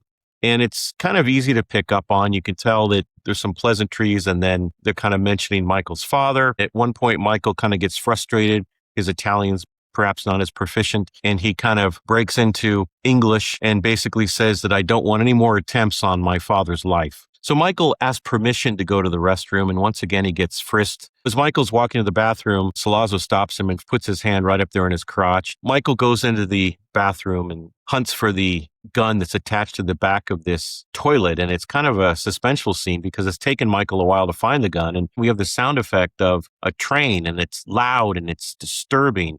And it adds to the tension of the scene. Yeah, and actually the train had started when he first enters the bathroom, but the intensity kind of grows as his angst about finding the gun grows. So again, as we discussed in one of our earlier episodes, that sound design is reflective of his emotional state, but also you get a sense that they're establishing, if you want to think of it this way, that there is a train in the neighborhood and we hear it better in the bathroom is kind of where it starts to be audible. So Michael finds the gun and then he exits the bathroom and walks very slowly back to the table.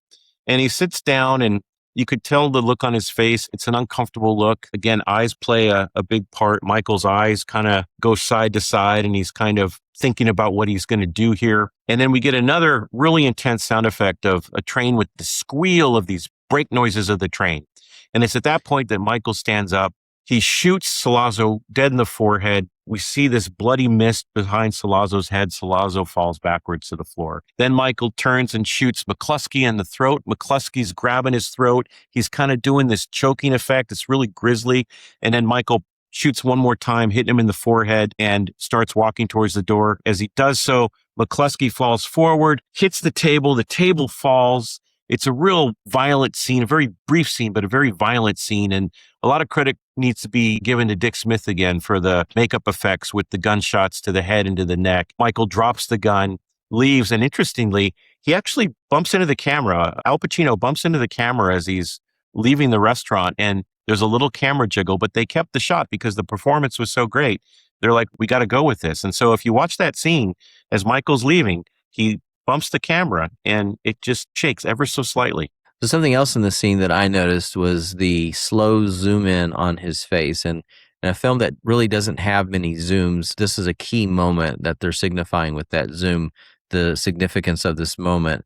So this is what is called the point of no return. This is a story beat where a character has to make a decision that's going to change their life forever. So you feel the weight of this moment, from the screaming of the wheels of the train to the zoom into his face and his look on his face as he's just waiting to take this one action. And then it happens. And when it does happen, like you said, it's extremely shocking. But this couldn't be more climactic, this moment for this point of the story to take this huge turn. So then we cut to kind of this newsreel montage that shows newspaper headlines. It talks about Barzini being questioned by federal authorities. There's cuts of the Corleone group being together and eating together. There's a mention about the Don returning home, and we see members of the family gather as the Don's delivered in a ambulance. We see the Don being carried up the stairs in the house in this gurney. And it's just kind of like a family celebration. Bunch of people there, kids and everything. And then we get the Don into the upstairs bedroom where he's going to be. Grandkids are brought in to see the Don and visit with him. And the Don is kind of making gestures that he realizes that these people are there and his family loves him, essentially. So in the family gathering, we're starting to see again some of the interactions of the family members. And one of the key things that's going to be important later, we see that Carlo, even though he and Connie are still pretty much newlyweds, that he's telling her to shut up and kind of being rude to her in this kind of casual moment that kind of sets up some of the interactions that are coming in a few minutes in the story.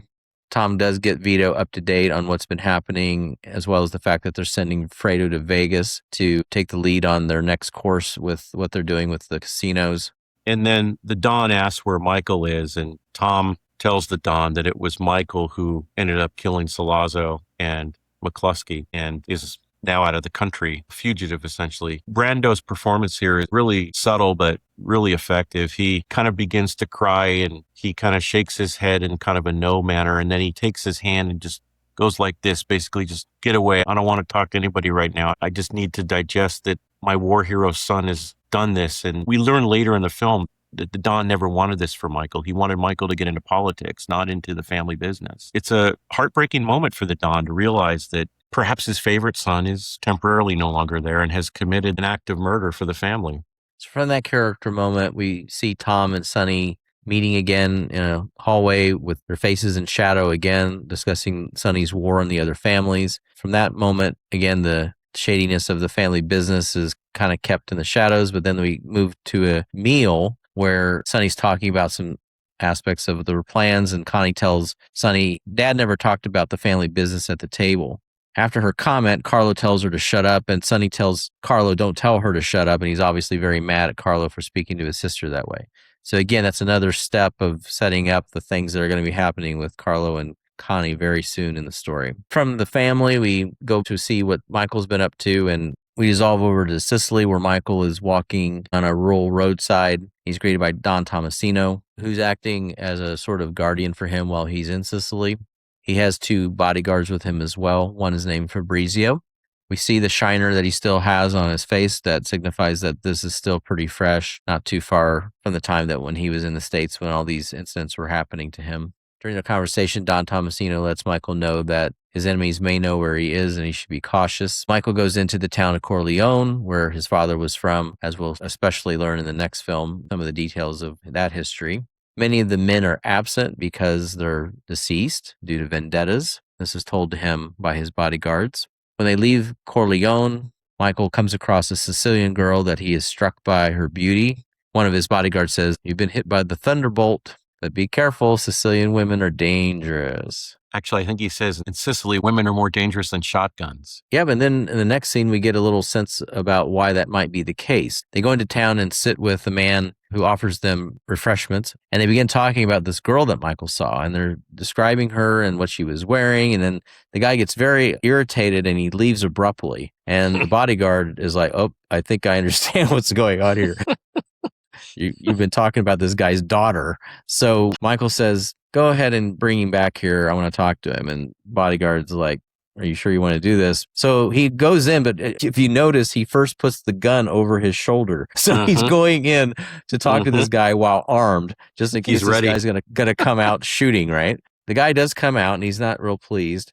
And Michael talks to him and he's like, look, my intentions are honorable. I want to meet your daughter in the traditional way. Out of this whole interaction, she might find herself a husband. Just out of the blue, I guess all the things that Michael's gone through in New York, how he's been sort of wrestled out of his normal existence and he's so stressed out about what he had to do that this girl has sort of made him kind of shoot back to his roots, to where I guess he's attracted to something that's Sicilian that he wants to try to connect with. I mean, marrying somebody without even speaking to them is a pretty huge step here. And I think some might criticize the film a bit as saying this is kind of a shallow interaction. But I guess with the trauma that he's gone through, maybe that sort of explains his behavior here. How did you interpret the scene yourself? Yeah, I found it is Michael has been through a lot, and not just what we see in this story, but his service in the war. We could presume that he saw horrible things in his service in the war and probably had to kill numerous people. The man's been through a lot, a young man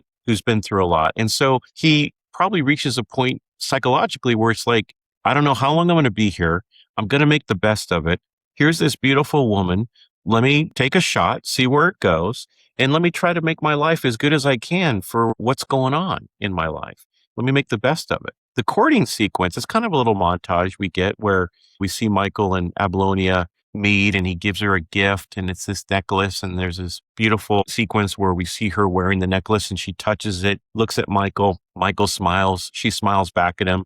And it's really innocent. It's really romantic. It's really an old romance kind of a story. You know, they're not rushing into things here. Yeah. Well, having a Persian wife, let me kind of speak to this. Okay.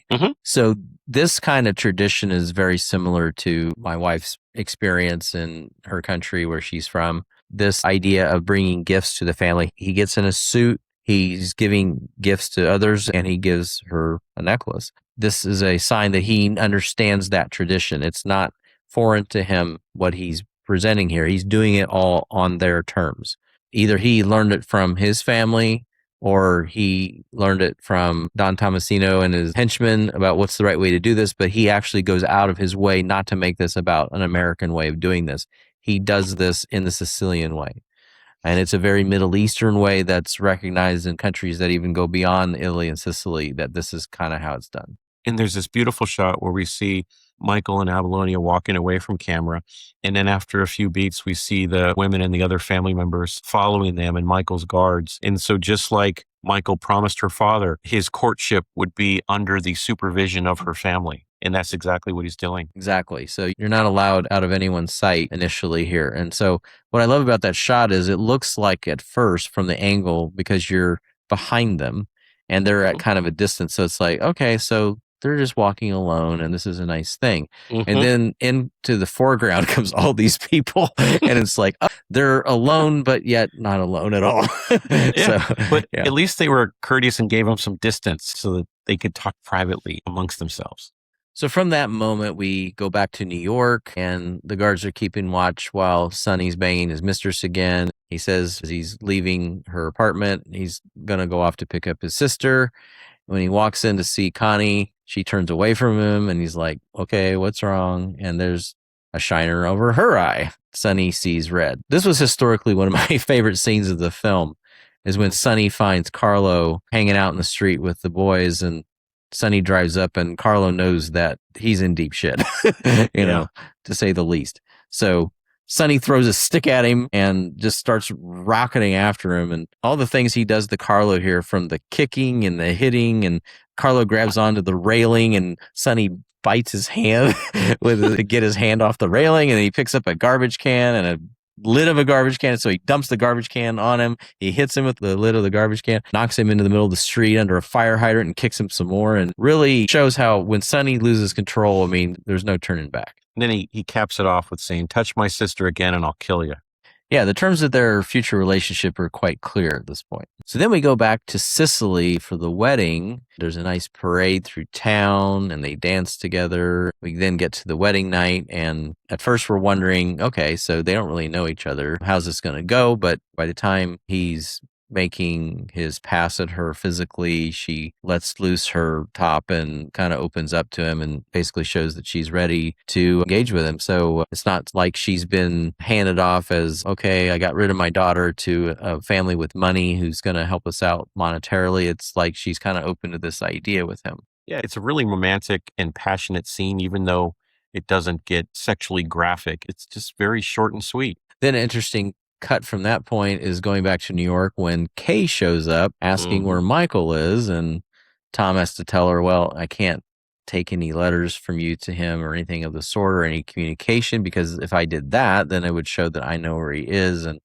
legally I can't be pinned down that I do know where he is, so I can't really take any kind of message from you to Michael. So she's just going to have to wait and find out. So from there, we cut to a pregnant Connie in her home, and she answers the phone, and it's a woman asking for Carlo. And Connie basically says he's not here. And then the woman says, tell him I can't meet tonight. Carlo's home, and he and Connie start arguing, and Connie starts throwing dishes and then destroying the set dinner table that she had made dinner and throwing the food all over. And then Carlo gets his belt out and he starts whipping Connie with it. And she ends up getting the knife, but she's not really in a position where she could defend herself. Carlo keeps beating her, and the scene ends where Connie goes into the bathroom and Carlo follows her in there, and the sound effects continue as Carlo continues to beat Connie up with this belt. It's a really horrific scene. Yeah, the domestic violence in this scene is very intense. The film isn't covered with violence end to end, but when it does have violence, it's very shocking. And so even though we don't really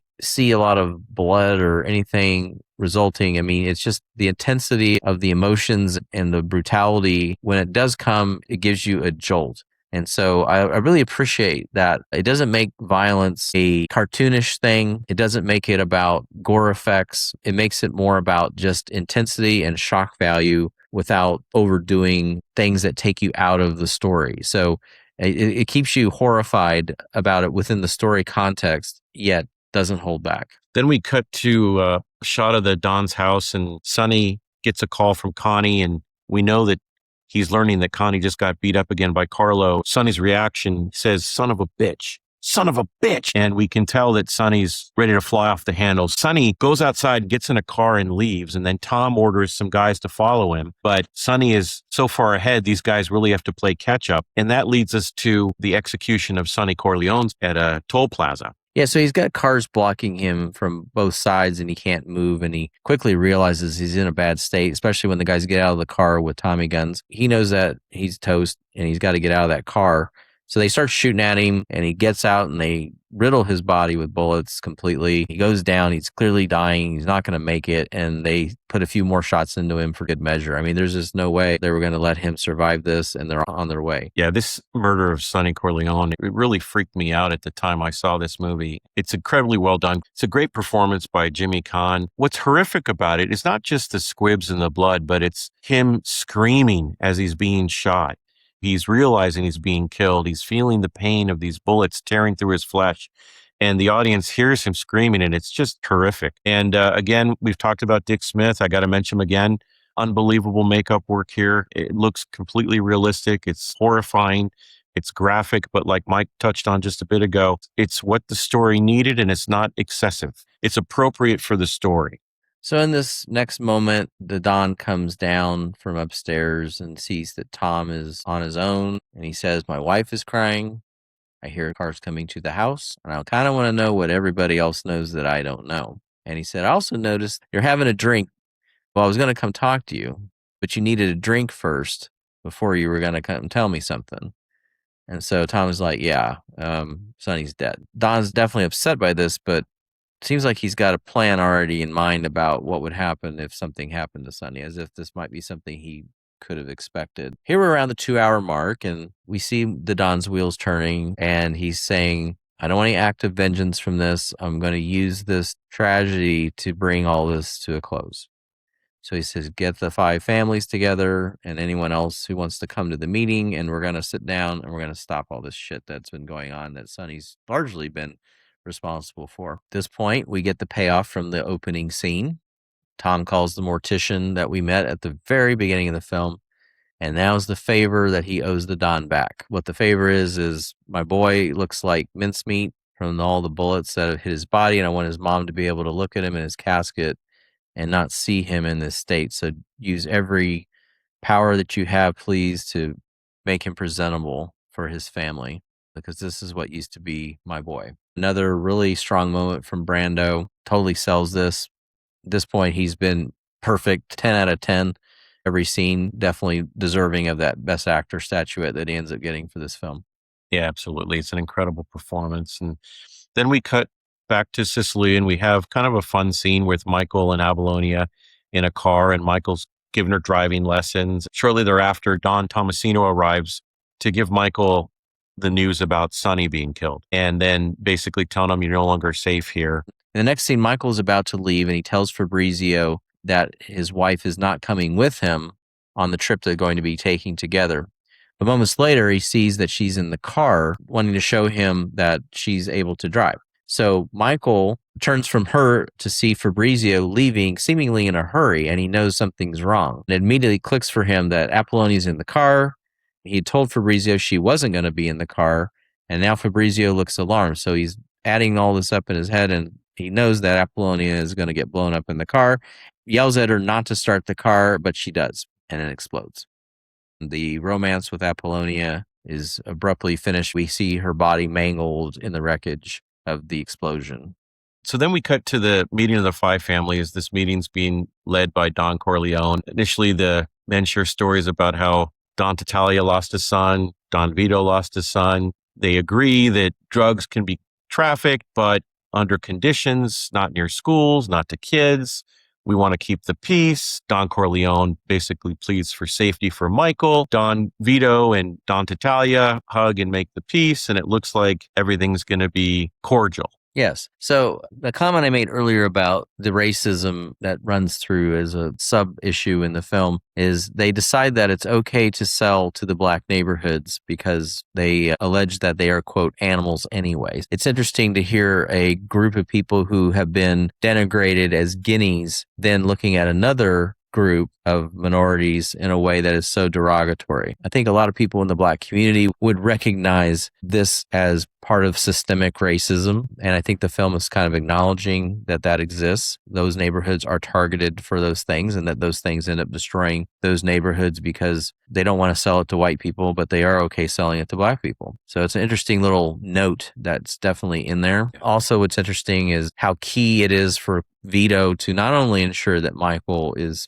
allowed to come back, but that he will not be attacked by anyone. So he says that if anything happens to Michael, basically all bets are off. So if Michael dies, the war is back on and he's going to go after everybody. The importance of Michael to him is clear from this statement. And then he also says, I swear on the souls of my grandchildren that I will not be the one to break the peace. That's about as strong, I guess, as any Catholic, I think, would possibly be in their assurance, and that was enough for Barzini. So on the ride home from the meeting, even though this peace was made with Barzini, Vito tells Tom that from that meeting, he realized that it is Barzini who killed Sonny.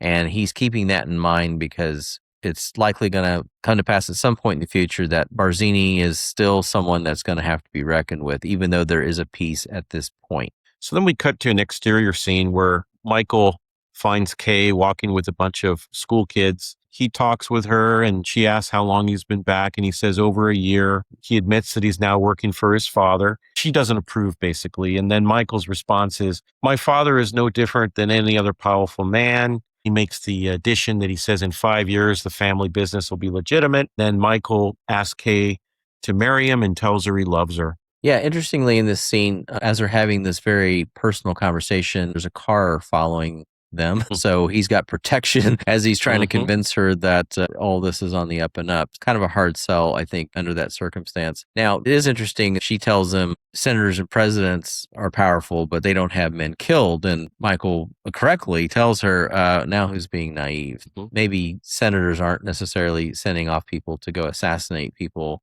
but if they're of the more militant variety, they might actually advise a president that some people need to be killed, and that has been known to happen even in recent times with the situation that we have with war. He makes the appeal, though, to her, not only that he wants to marry her, but he wants to have children with her. So he's really hitting her on this appeal that we're going to go all the way with this. I'm not just some dude who wants you for sex. He's saying, I'm going to build a life with you, and I certainly have the means to do it. She's kind of making a bit of a bargain with the devil here, hoping that he's going to actually bring this 5-year plan into action. But when he opens the car door, she gets in without protest. Very interesting moment how that happens. He just politely opens the door for her, as any respectful guy does for women that's in any way traditional, and she gets right in.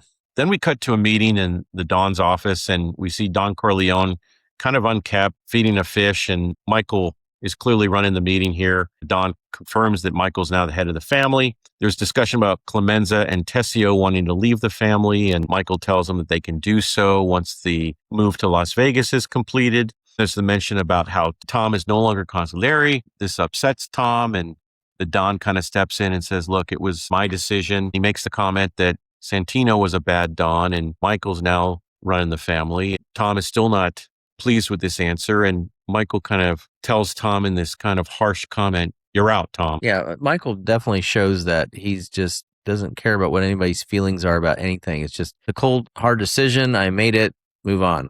And that's kind of how he steamrolls over people. Probably another reason why he doesn't have the love that Ito had from people.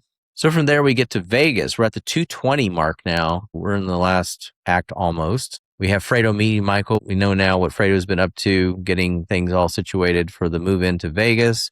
He's got a band, and Johnny's there, and a bunch of girls, and Michael walks in. He's all business. He's like, Fredo, get these people out of here. I don't want to see all this. I just want to meet Mo Green and get the hell out of here. I got a family back home. I'm not here for sleeping with chicks and all this kind of stuff. So Fredo clears them all out. Meanwhile, Mike decides to take a moment with Johnny and says, we're getting out of the olive oil business at this point. We want to buy Mo Green out. Will you commit a certain number of performances, bring some other your movie buddies over? So we got some business coming in from your appearances. And Johnny thinks about it for a second. You got to tell he doesn't really want to do it. He's like, absolutely, I'll do it for you guys, for sure. He's not going to bite the hand that feeds him here, and definitely the hand has fed him plenty. So then Mo Green comes in, and by the way, most people pretty much conclude that Mo Green is based on Bugsy Siegel. The circumstances about Bugsy Siegel's death is not exactly how The Godfather plays it out, but the fact that Mo Green is someone who's kind of getting in the way of the plan and ends up having some dire consequences in a little bit, that kind of makes most conclude that this is who we're essentially basing this character on. So anyway, Michael abruptly says, well, is our credit good enough to buy you out? And Mo's like, buy me out? No, it's I buy you out. And Michael again offends him by saying, well, I'm not the one who is running out of cash and can't make a profit. And once again, Mo calls him a guinea. So whenever anybody gets pissed off at the Italians, they have to throw a racial slur at him like that. That doesn't probably make Michael too happy either. We already know how Michael is very straight to the point when he puts his plans in place. He's probably checking off a box in his head at this moment when Mo acts that way toward him. Mo tells him, I know you've been chased out of New York and Barzini's running you out. Michael then throws at him, I'm offended because you slapped my brother in public. And nobody slaps my brother in public. Fredo actually comes to him and says, oh, I was out of line. It was very understandable that Mo would do such a thing. And Fredo goes and appeals to Tom to tell Mike to back off. Tom just says, look, I'm out of this. I'm not consigliere. Michael's calling the shots here. It's between him and you and Mo. Through all this, one gets the sense that Mo's not really on board, but Michael still has issues with what Fredo just did because you don't stand on the side against the family. And Michael has it with Fredo, said, don't ever do that again or you're going to be in deep trouble. Maybe it takes till the next film to get the payoff for this warning, but he definitely means it. Don't ever stand against the family. You're not going to be happy about it if you do. So then we cut back to New York, and Michael's in the car with Kay and their son. Kay mentions that Connie wants Michael to be the godfather to their son. Michael says he'll think about it.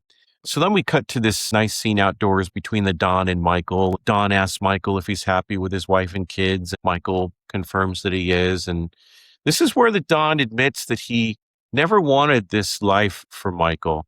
He mentions that he kind of thought Michael would get into politics after being a war hero. Again, it just goes to show you that the Don did not want Michael part of the family business, at least the dirty part of the family business. And the Don offers some advice to Michael, and he says, whomever comes to him about a meeting with Barzini is the traitor, and to be wary of that person. Another interesting thing in that scene is to get a little bit of Vito's mindset. One of the huge themes of this film is the sins of the father. And many of the things that happen to the family, including Sonny and Michael being drawn into all of it, is the sins of the father. But what the Don tells him is, look, I made some decisions about what I had to do for this family. And if you remember the graphic for the poster of The Godfather, it's the hand holding the strings. And he says to Michael, I don't have any regrets about being the one to hold the strings because I didn't want anyone to hold the strings on me. What he's saying is similar to what Michael and Kay were talking about. He's saying that I wanted you to be able to hold the strings, but in a legitimate way. I'm really sorry that you have to hold the strings in this way. And I think that's really interesting writing there about the idea of being your own man and not having to answer to anyone. If you have to cut some corners to be your own man, that maybe it's worth it than having to work for somebody else and not having any control over the situation. It's a really interesting description of the mindset of what it takes to get into an illegitimate lifestyle in order to have your own control over things. And I think that disenfranchised groups, this is a calculus that a lot of them have. And it explains a lot about why people would want to engage in this kind of lifestyle. Excellent points. We then cut to an exterior scene in the garden with the Don and his grandson, Anthony. It was shot in a pretty rushed manner because they were running out of daylight. So Gordon Willis was kind of pushing, let's roll. But it starts off as kind of a really touching scene. You have the Don interacting with his grandchild. He takes and cuts an orange and puts the orange in his mouth and then does this monster kind of look. And the child's reaction, I believe it was one of Francis Ford Coppola's sons, he has this natural reaction where he gets scared.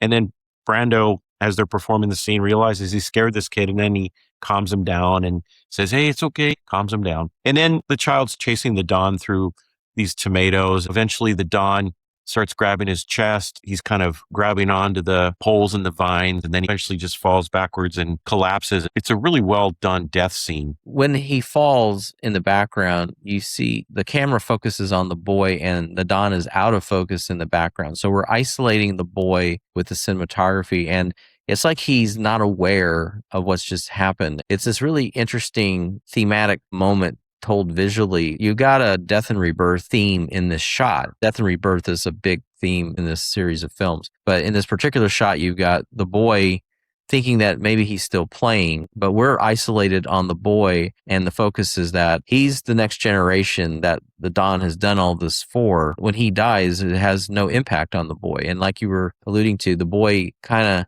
goes up to him and then just kind of walks out from the scene. It doesn't even occur to him that the man who's given him everything just died. He just wants to go on playing.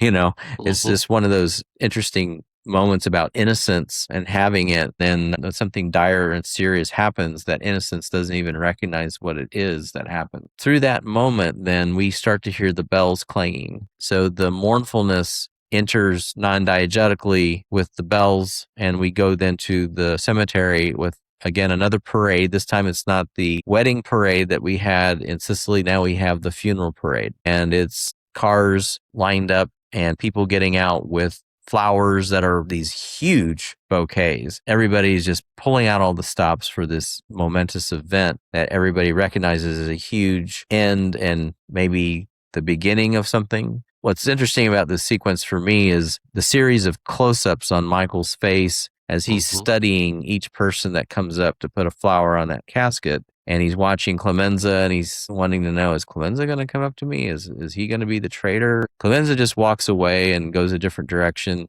Michael's then just waiting for the next person. At that point, Tessio is the one that walks up, asks for a moment. At his father's funeral, he's asking for a moment. Wow. This is a pretty insensitive moment. Didn't waste any time. So Michael goes over. He's been expecting this. And Tessio, of course, is telling him that he wants to set up that meeting with Barzini in his own territory. So he's not only set up the meeting, but he's doing it in his territory to make Michael feel safe, that he's going to be secure there. So Michael's like, okay, yeah, I'll be there. Meanwhile, Tom, who we think is not really in all this, but Tom obviously has been following these things too, because Tom turns to him and says, so it was Tessio, huh? I mean, basically, he picked up the same thing that the Don and Michael had already been talking about. So Tom is clearly in the loop as well. He's like, I was kind of surprised it was him. Tom thought it was going to be Clemenza, not Tessio. But Michael said, well, Tessio was the smarter one. At this point, we reach the baptism. A couple things thematically here. Baptism of a baby. We're talking about, again, a rebirth type of theme, the next generation. And that's going to be important because we're going to contrast it in this scene with death. We have death and rebirth in this sequence. This is the climax of the film because this is the point where all the chess moves are going to be cathartically delivered for maximum emotional impact and resolution. With that in mind, Matt, go ahead and tell us how all this unfolds. What we have in this scene is a lot of parallel editing and juxtaposition of elements that aren't necessarily related. We have the church where the baptism is taking place, which is lit very warmly. And then we have the other shots where we see a close-up of a gun. We see Clemenza with a box of what looks like flowers, but we later learn it's a shotgun. These opposite issues cross-cut back and forth. We go back to the church. We have a close-up of the baby. We go back to seeing one of the assassins dressed up as a police officer. We also have in the church this dramatic organ music, which is appropriate, but also kind of unsettling in the way the notes aren't quite stable. They're kind of all over the place in a way. The lighting in the scenes outside of the church, they're more kind of daylight shots. They're cold. They're not warm like the lighting inside the church. Michael is asked by the priest if he believes in God, if he believes in Jesus and the Holy Spirit. And of course, Michael confirms that he does. So as the scene progresses and as the juxtaposition editing continues, we reach this climatic point where Michael is asked by the priest if he renounced Satan, and we start seeing the executions occur. We see Don Barzini get shot on a stairway outside of a building by one of the hitmen dressed as a cop. We see Clemenza blast guys in an elevator with a gun that he had tucked away in this box that resembled flowers. We see Mo Green shot through his glasses into his right eye while he's getting a massage. Then we see another guy get shot when he's locked into this revolving door. And then finally, we see a man and woman, they're in bed together, and we see them get blasted. It's with automatic weapons, and it's very disturbing. The woman's screaming, and it's horrific. And the only other thing I would add to that is as we get closer and closer to that moment when the killings happen, the crying of the baby gets louder and louder. And it's almost like the baby isn't aware of what's happening, but the crying of the baby is kind of like a mourning of this violence that's going to happen. It's just a very interesting audio choice that is not really diegetic to any of these killing scenes, but there's a tonal effect by the cross-cutting that causes it to happen. So it ends up having an overtonal feeling for the scene that this crying baby is crying for this devastation that the godfather of the baby is bringing to the world. As a fan of illusion, makeup effects, and special effects, and showing things that are remarkable, I got to give Dick Smith one more mention here, and that's with the execution of Mo Green. He's wearing glasses, and Dick Smith somehow managed to incorporate a lens for the right eye that would shatter at the right time, and then blood tubes that would come down where blood would spill out from the eye. And it would happen in one shot. Boom. The lens breaks, bullet in the eye, blood. And now that we have access to this film in particular in 4K, it was interesting because I noticed there was something a little different about the lens in the right eye versus the lens in the left eye. Probably most people wouldn't even be paying attention to it, trying to figure out how Dick Smith did it. I'm sitting there going, how did he do this? How did he do this? And then, if the actor wearing this prop and, oh yeah, we're going to shatter that lens that's just millimeters away from your eye, then there's going to be a bunch of blood flying out right by your eye. They did it, and they had to do it safely. And again, Dick Smith continues to prove that he was one of the masters of the craft. Yeah, I'd say that he totally nailed that scene. That is definitely one of the more shocking and memorable violent scenes in any film. The Mo Green death in particular in that scene was notable in its execution. Okay, so outside the church, Mike is notified of the success of his operation, and he immediately tells Carlo, after his baby was just christened, that he should go back to the house. He's not going to Vegas, and he's got other plans for him. Elsewhere, Tessio is told that Michael is not going to be able to go to his meeting with Barzini, and neither can Tom. He's got something else to do that he just didn't remember 5 minutes ago. And Tessio realizes that Tom and Mike are fully aware of what the plan was. He knows that it's curtains for himself, and he asks Tom to tell Mike, it was just business, please. But, even still, can you get me off the hook? And Tom's like, sorry, not this time. So the music kind of comes in at this point, the Godfather theme, mournful this time. So we do feel a little bit of sadness that Tessio comes to this end, but in a sense, he did kind of walk into it. Then we have Michael entering to meet Carlo, and his face is again in significant shadow here. We know that he's going to the dark side now here for sure. He sits down next to him, very dark in this location, and he says, you still owe a debt for Sonny. At first you played with Connie. We knew what happened there. We weren't stupid. So Carlo's like, please don't do this. You just became godfather to my kid. Come on. Michael tells him, Barzini's dead. Italia's dead. Mo Green's dead. We're settling all business today, all family business. So at this point, you might as well just confess. We already know. And if you confess, then, at least we can be straight on some things. I got some plans for you. I'm not going to make my sister a widow. Just let me know. So Carlo cries. He's upset. He's been caught. Mike reassures him, we're just going to kick you out of the family business. That's all that's going to happen. Just might as well fess up. I'm going to send you to Nevada. Just go hang out there. But don't insult my intelligence by saying that you're innocent. This isn't going to work. What I really love about this scene is Mike's like, it really makes me angry. And he says it with no emotion. It's kind of like the Hulk. You won't like me when I'm angry, Yeah. So Carlo admits that Barzini did put him up to it. And he tries to apologize. Mike's just like, get out of my sight.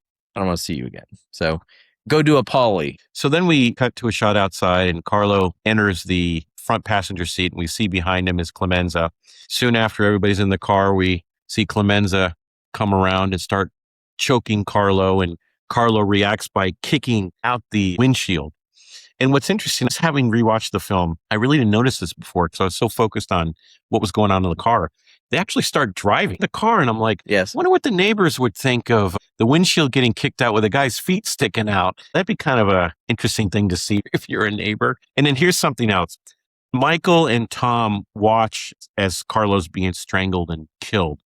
And then as the car drives away, Michael kind of walks in front, and he has this Don Corleone kind of strut about him. He's wearing a beautiful suit, and he kind of has this strut, and then Tom follows. It's a walk of confidence, I would say, for Michael. He's accepted this new life of his. He's willing to do what's necessary for this new life as the Don. The other thing I noted in that moment, first of all, he looks very cold. It's very emotionless. There's no reaction to watching this happen. But the music is mournful again. The theme kicks in, and it's kind of like this is a sad state of things, that this is what has to happen in this family. It tells the audience that even though he isn't reacting to it, you should be. It's a tough thing. He's killing his sister's husband. It's no different whether it's a mafia family or any other. I mean, that's a terrible thing. But for Michael, it has to be done. It's just business. Everything is just business with him. So then the next scene, there's a moving truck at the house. So they're on their way to Nevada.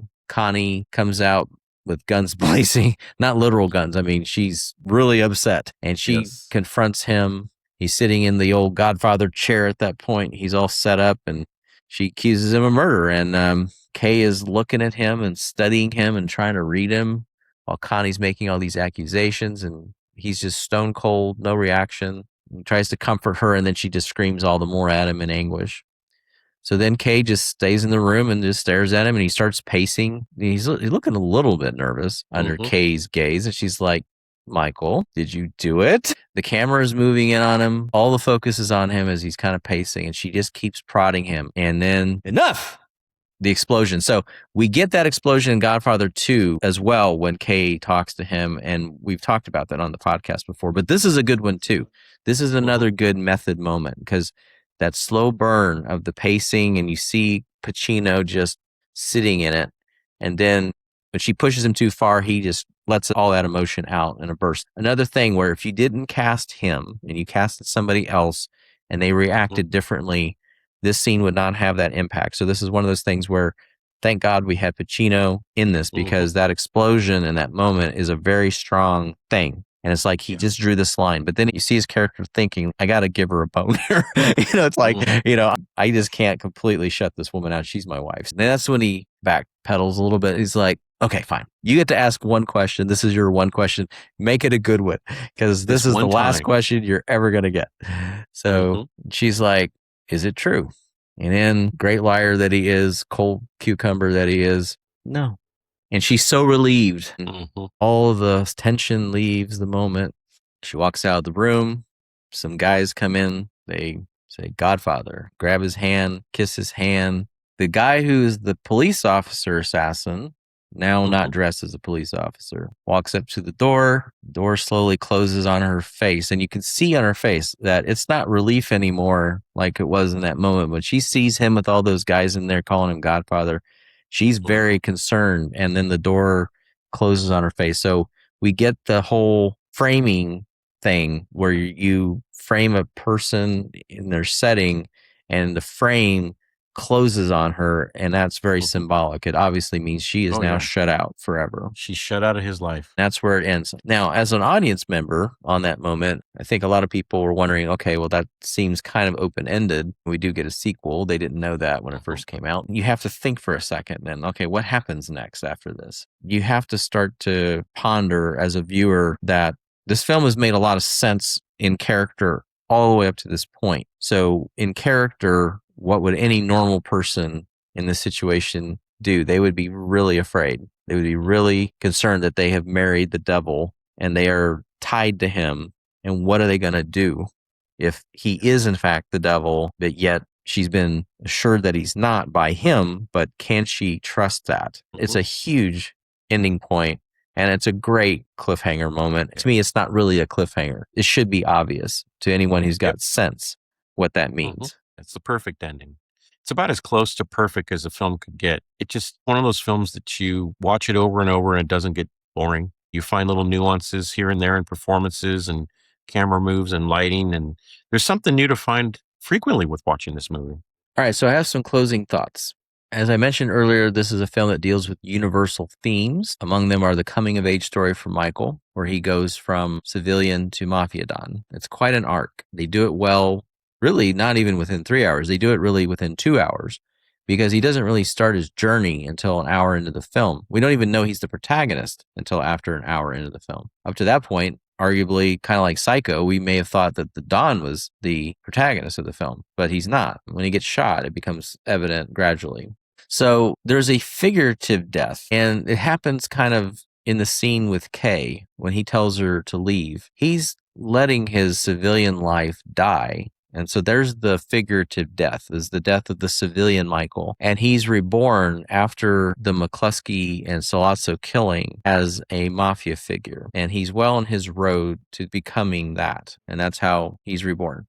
So I discussed earlier that he's suffering from the sins of the father. And that's what draws him into this life, is the decisions his father made to be the guy pulling the strings and to have his freedom to do that. So this is the payment for the debts that his father drew in his life, and now Michael's going to have to pay that cost. And as we get into the sequels, Godfather 2, just 2 years later, and God, I don't know how they came up with such a great script in such a short period of time, shot it, edited it, and had it released. The issues with Brando, they were arguing with Brando over money, and who knows how long that took before they found out he wasn't going to do it. So that had to be a struggle in trying to get it all finished in time. Correct. And they knew, I think, that they were going to continue to go down the road of the sins of the father. So they do want to echo then Vito's life from before with Michael's life after. It shows the buildup to Vito becoming who he was in the first film. At the same time, it watches Michael's life fall apart over the course of what he's doing. And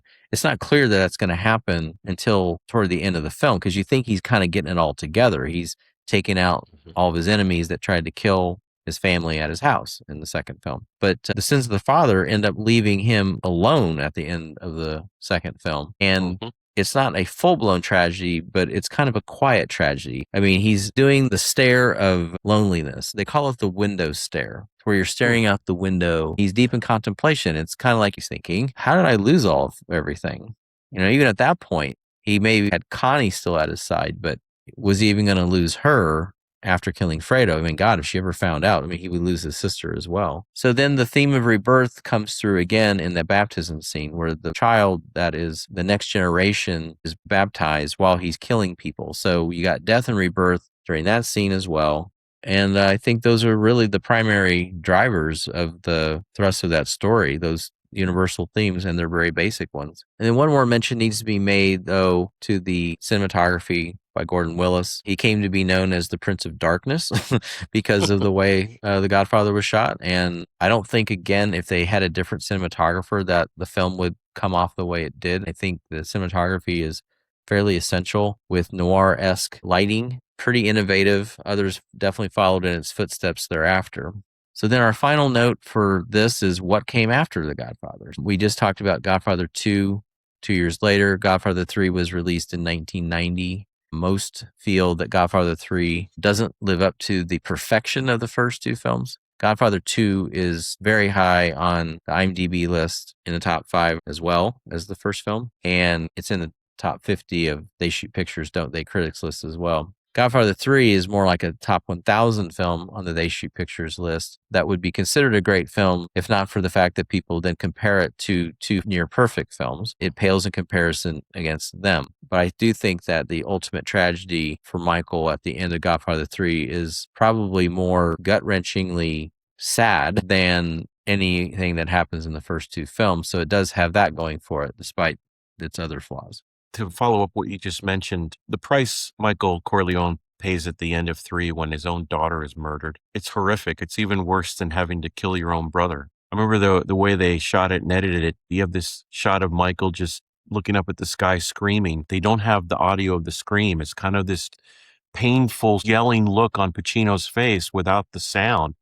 And it's just as heartbreaking. There is a point where you get the scream in audio when at first you just had this kind of visual moment. You mentioned about the idea of resurrection, where you got the execution scenes at the end of part 1, where you have the birth of this new member of the family and then this liquidation of these foes of the family. And I guess you could look at Michael Corleone as a war hero at the start of part 1. As the film progressed, he became an anti-hero. And by 3, the end of 3, he's a broken down old man who's just lost everything. There's no redemption for Michael Corleone. Yeah, we're going to get into this in our next episode where we talk about character archetypes from dramas, but he goes from anti-hero in the first film to tragic anti-hero. The tragic anti-hero has the flaws of an anti-hero, but they don't succeed in their mission. So it's been all for nothing. So this is what is so tragic about 3. At least in 2, there's a hope that he did this for his family and he legitimizes the family and actually can get everybody back together. There's some periods of Godfather 3 where you kind of think he's kind of working on Kay a little bit and she's starting to kind of realize, well, this is the father of my kids. He's making all these efforts and he's trying so hard. At one point I did care for him and there's so many reasons for me to just sort of try to get it back together. But the moment Mary dies, it's kind of like, that's it. All hope for any reconciliation is completely shattered and he's fucked. Well, yeah. The reason she's dead is not Kay's fault. It's Michael. It's all Michael.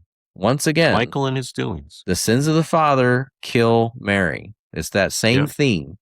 And this time it's his sins. It's not Vito's anymore. It's his. And so he owns it completely. I also keep thinking of the image, the one that they copy from the opera, where Connie puts this veil over her head. It's like a black veil. You get the sense it's like a mourning expression, right? And it's kind of like, this is his death right here, even if he doesn't die yet, even if it takes years later. And they kind of show you an epilogue moment after the whole scene on the opera steps. There's 2 different versions of it. One of them is the original one where he keels over and just falls out of his chair dead. In the new version that Coppola re-edited, he just sits there in the chair and he doesn't actually keel over dead. And I kind of prefer the first one, to be honest with you, because I know probably Coppola's thinking as well, he's got to live with this pain. And that's even worse than dying. Yeah, the suffering continues after he loses his daughter, because death would be the escape, but he has to suffer until that time comes. Right. That was Coppola's thinking. But I think dramatically, visually, it works better to watch him keel over. But I understand the thought, and yeah, I get it. But yeah, I mean, that is true tragic anti-hero moment. Your flaws failed and you lost everything. And what was it all for if your daughter dies in the process? I mean, it was for nothing. Because at the very least, I'm doing this for the family. Well, your family's dead, So guess not. So then moving on from Godfather 3, other influences, his peer, Martin Scorsese, was already working on Mean Streets, where Scorsese was bringing his experiences that he saw with street life, mafia, but definitely Scorsese's approach is more street level, not interested in some fairy tale about a mafia family that's somewhat respectable. His is much more gritty, and what he recollects from his upbringing is what he's trying to bring to the screen for the audience to see, and definitely not as pretty. So the same year as Godfather 2, 2 years after The Godfather, we got Chinatown, which revitalized the neo-noir at the time that the gangster drama was also being revitalized by the Godfather series and could be seen as sort of an offspring in that regard. Was a competitor for the Oscars the same year as Godfather 2, didn't prevail as much as Godfather 2 did. At that point, everyone was anointing Coppola with all the accolades for succeeding not once but twice on such a high level. So Chinatown didn't really have much of a chance that year. Then in the 80s, Brian De Palma got into the game, another Italian-American, with Scarface, another favorite of yours, sort of a remake of the classic from the 30s, but not really because it's a completely different type of gangster story involving the Cuban immigrant seeking riches in the modern day. Once Upon a Time in America from an actual Italian, not Italian-American, which is Sergio Leone, using some of the same actors from the Godfather series like Robert De Niro, who's in Godfather 2 playing the young Vito. De Palma comes back with The Untouchables in 1987, more focused on the effort to stop Al Capone than it is about the criminal's point of view. Goodfellas is Scorsese's, again, street-level answer to The Godfather, demystifying the Godfather myth about the nature of the mafia. Miller's Crossing from Joel and Ethan Coen from 1990 and Bugsy from 1991 are alternate takes on the mafia story, with Bugsy telling about Bugsy Siegel, who used mafia money to build the Flamingo Hotel. He was the Mo Green that we were referring to from The Godfather, in a sense, the inspiration for that. De Niro did A Bronx Tale in 1993. Brian De Palma's Carlito's Way from the same year. Scorsese covered the Vegas angle to the mafia with 1995's Casino. Donnie Brasco followed with Pacino in one of the lead roles again, 1997. Scorsese then gets back to street crime from an earlier era for Gangs of New York in 2002. Another one of your favorites, Matt, Road to Perdition in 2002 with Tom Hanks, directed by Sam Mendes. And then one of the more recent ones, inspired by The Godfather, is The Irishman from 2019, directed by Scorsese once again. In some ways, I compare the message of The Irishman with the message from Godfather 3. A lot of people have poured all kinds of praise on The Irishman as being another great return for Scorsese, a mature work. But I honestly feel like The Godfather 3 is more impactful in the end than The Irishman, with some of the same themes as that film. So I really think that people need to reconsider being so hard on Godfather 3 for a couple of small defects when it does have such a profound impact and a fitting conclusion to that story. All right, so this wraps up our episode about 1972 and The Godfather. At this point, we will revisit the film school for the beginning of our episodes regarding the elements and tropes of dramatic films. And then we'll be coming back to our next focus year, which will be 1975, for the next episode after that. So we will do some alternating over the next few weeks between those two styles of episodes. And hopefully we can see you all back for those discussions. Thanks for joining us in our discussion here about The Godfather from 1972. If you've liked what you've seen and heard, please like and subscribe. You can find other episodes of the podcast on Apple Music, Amazon Music, YouTube, Spotify, and iHeart. Thanks for listening, and we'll see you soon with episode 15.